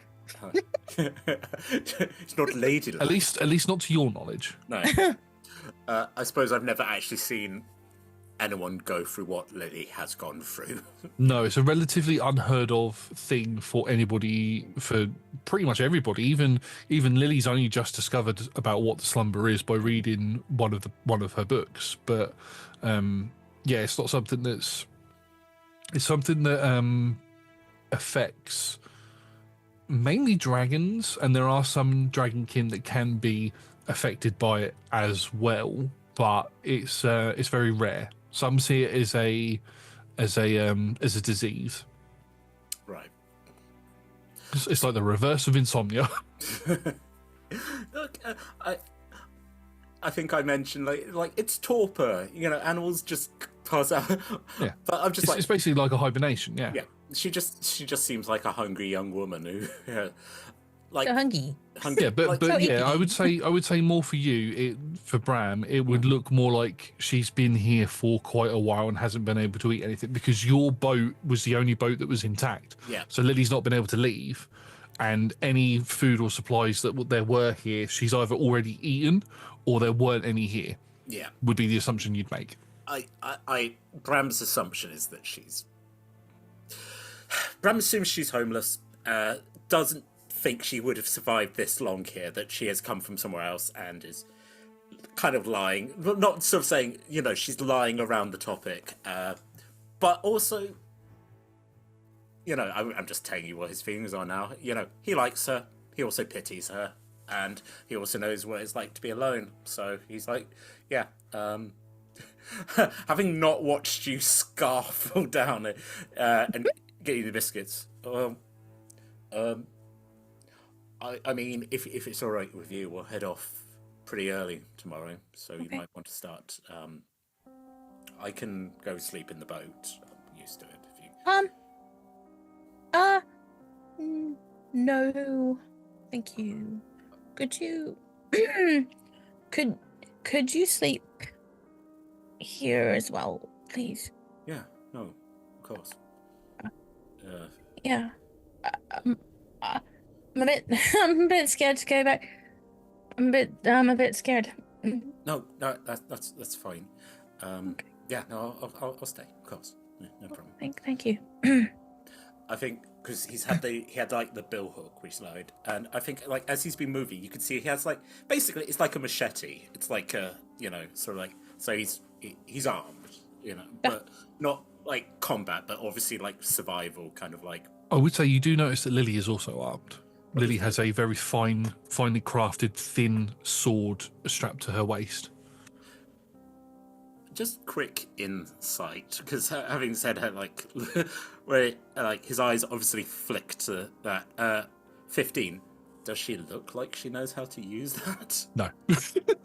Cool. I think Bram, having been brought up around warriors, looks. I think that's pretty safe to say, isn't it, Scarlet? You do not know. Oh God, no, she really doesn't. But she's like, "How dare you question? I'm really scary." I think if you're noticing, like his eyes have flicked to the sword and flick back to you, and he's like, "Right, no, I'll." Do you have like is there like an armchair or something here?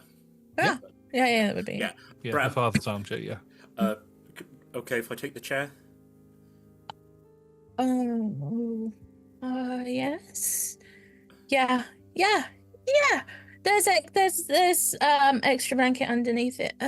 It's really comfortable. I don't have to, Lily.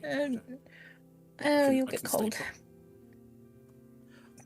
Sits down as the dust. Gets himself relatively comfortable. Does get the blanket and just sort of sits in the chair, like looking to the door. I'll come wake you up in the morning then.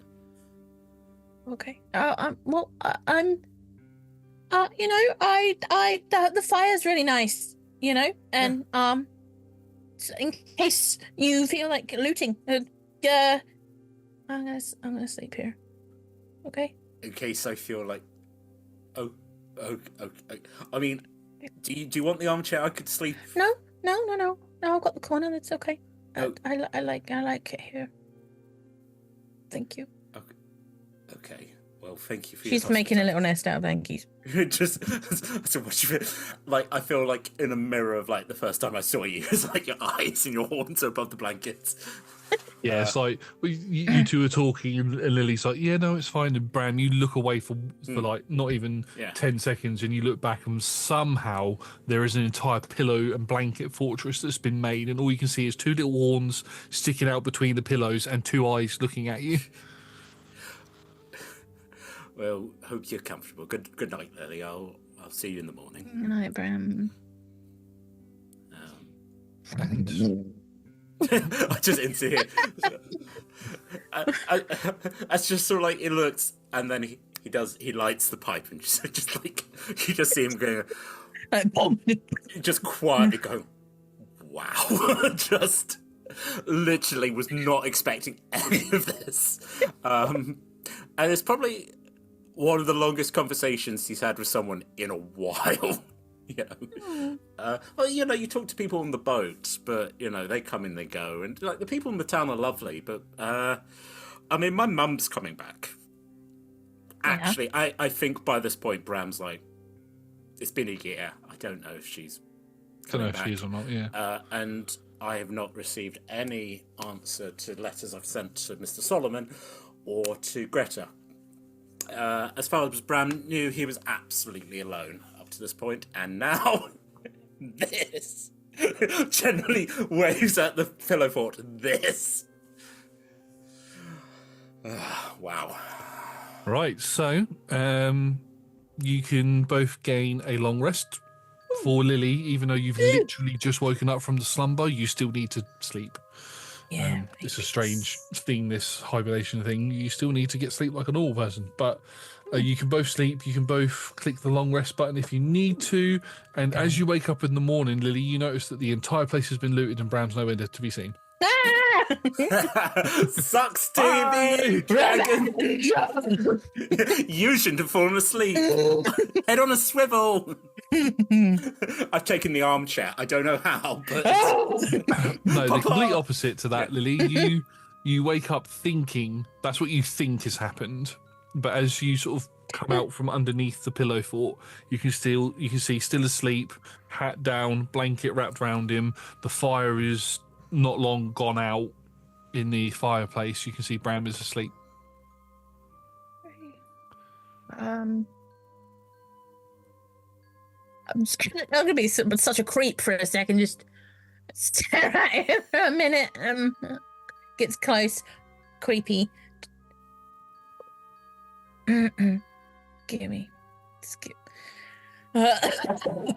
me. morning. Morning. Sleep well. It's okay. Thank you. Yeah. You do. You okay? Yeah. No. Good. It's nice to actually stop for a bit. Do you coffee? Sometimes. Do you want coffee? I normally mix it with this really good milk, and then it sort of comes out frothy, and a little bit of chocolate in, and lots of sugar. I don't think we've got those things. Cut to Bram, like, cooking in a pot, like, basically ground, like, cheap, like, I think, like, again, Josh, this is where we're working out where plants come from, like, who in the world grows coffee? And would it be easy for us to access it? That would come from the desert to the south. That's where you get that from. Is it expensive? No. I would say no, because I love coffee, so no. No. I think he's not giving. It's like for us in real world, where it's the powdered like travel coffee a lot, and I think a lot of the stuff he's giving you is like travel, like it's powdered milk. It's so it's stuff he's cooking in is. I would say that it is more that the coffee that you get in this world is you get it in its bean form. Right. And then you have to grind it down yourself to make it into, and then basically a portion of coffee is one bean. You grind that down, then put that in. He's got a travel coffee so he's grinding and Don't do that again. No, you did that. It's just, how else would you grind coffee? Oh, there we go. We can see what you're doing now. Anyway, he grinds the coffee and using the water he's brought. It's not frothy. It's not got a little powder chocolate. He does have a little biscuit now because it's the same biscuits as he had yesterday, but he's able to. Do you have any sugar? I would say for rations' sake that you would have a pouch of cocoa powder. Is this sugar? It's because it's sugar, yeah. Yeah, he puts some cocoa powder on the top, which again comes from the desert. It's not as frothy as. No, well, I mean, we normally have like a yak. We have a neighbour had a yak, and it made really good frothy milk. Well, I don't have a milk frother. I can see that. I mean, yeah. Thank you, though. Obviously, looking disappointed. Yeah, just. I think Bram's like constant confusion with this woman away. Just like I literally couldn't froth milk if I wanted to at the moment. Do you have a milk frother? No, so. Don't have to. The neighbour used to do it. Anyway, I mean, when you drink it, it's fine. It's like, you know. I mean, it could be sweet. I'm just saying, you know, Right. That's fine. It's fine. No, it's fine. Mm. There is part of you that does actually like it, but that's mainly because you've not had any for a long time. So it's kind of like that. I don't really like, but I need to keep drinking it sort of feeling. No, it's fine. Yeah. Also, it has a biscuit. He also sort of gives you. It's going to be like a granola bar kind of thing. Like that's breakfast. That's that's quite sweet, and that's probably Nice. honey. Right, the honey. Again, swamp honey. Swampies. Most ration packs that you're given in, at least in Erethinis, when you go out, are normally ration packs that are set for 2 people anyway, just in case, not set for 2 meals, just in case you do ever get stuck out in the swamp for longer than a day. So it's like your lunch and dinner sort of thing. Yeah. And as I said, Bram's now kind of dove into the complimentary stuff where it's like, okay, yeah, no, you want to be always. I don't expect to usually feed my passengers, but sometimes they're like, oh, I'd love a berry juice right now. I'm like, there you go. I'm a fancy swamp man. Like, of course you are. Oh. Yeah, having fed Lily. Sort of like as you look around, it's dawn. He's sort of like, you woke up when you got. I need to go get the boat ready. So if there's anything you need, like if you bring on, like if you need help carrying anything, I can come back up. But I'm just gonna go. Yes, please. Right, I'll see you in. You know, looks at his wrist, realizes no, it looks at the sun. It's like a few minutes. I'll be back. Okay. Good. I'm gonna go wrap up my dad's blanket and a couple of books. And put it in a satchel, and we'll wait for him to come and get it because she's not going to take it down. Yeah, he comes back like maybe some 10 minutes later. 45 minutes later, I'd say, because you need to be able to. You need to pull. Yeah. Normally, like pulling a boat to put it onto the hooks to then lower it in is normally a 2-person job. So you pull it, you grind it, drag it into place. Hook it up, you have to get into the boat to hook it on both sides, and you have to get out of the boat to go get the next set of hooks and hook those into both sides. Then you have to tighten the rope on the harness off, because if you just push it, it's just going to splash into the water and probably sink. But you tighten it all up, and then you use the sort of crane shimmy system to get it to hover over the water, and then you start lowering it down in. Once that's done, you then need to climb down the ladder to get the hooks off, to then climb back up the ladder to pull the rope back up to put the thing away, because if you try sailing off with the hooks dangling down, you might catch yourself in the face. For safety. Folks, it's what we call bit of a faff. It is a bit of a faff, yeah, but you sail it back down the 30 feet towards where you originally docked it. Now, these boats are, the way that they're designed, they've got sort of like a thinner, or at least the ones from Erethinis, they've got, they're long boats, long dinghies, and you mentioned earlier there's a seat for the person who's the furthest, for the rower. That's on both sides of the boat, so then that way you don't have to turn the boat around, and so the person who is sailing the boat is always at the rear of it, so they've got a better view of everything that's going on the ship. And then that opens out into a slightly wider area, probably just over 5 foot, between 5 and 10 foot wide, which is where the passengers would sit and where luggage and supplies and things would go, because these dinghies are also used to do bring supplies to Erethinis and all of that, so they're slightly multiversal in their design, sort of thing. It's a bit cramped now because we've got the pieces, but yeah, Lily doesn't have the longest legs. So. Or if we say that it took you an hour to do it, because you could get everything hooked up, get the rope tightened, then you could move the parts from the bathhouse into the thing itself before lowering it into the water, because that's probably going to be a nightmare to do that if it's already in the water. So you do that, get into place, you can get back up the stairs easy enough to get to Lily, and Lily's sort of sitting there in her father's chair waiting for you. Sorry about While that. I was waiting, though, I did write a small letter for my dad, just saying where I'm going. And I've got a lift to town. With a nice boy. Come find me, please. I love you.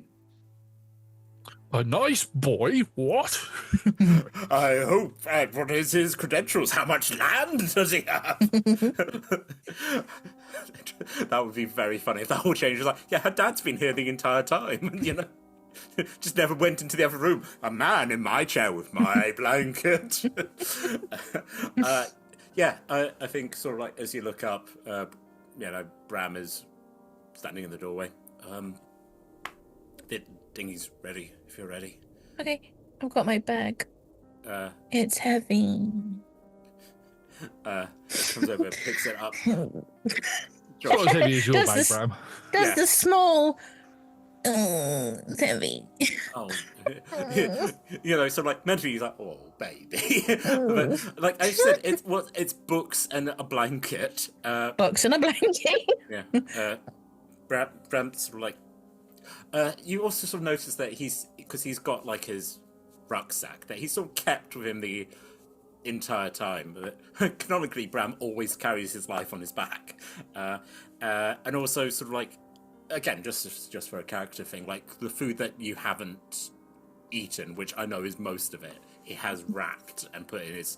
Because Bram just carries food in his bag and his pocket. He's a scavenger. Snacks. This is good. We have noticed this. Yeah. Because you never know when you... Lily has noticed this. Lily approves. Yeah. Well, we said this in a Patreon game, like, Bram never knows when his next meal's coming, so it's a hoarder in that way. Bit of a hoarder of food. Yeah. But doesn't own anything that you couldn't just drop. Puts the bag. All right, so everything's going to be sort of maybe 4 or 5 hours, depending on the weather. Okay. You got... Okay. Right. Okay. I'll give you a moment if you want. No, I had it when you were busy. Okay. Yeah, but we should probably go. No. Okay. Come on, miss. Okay.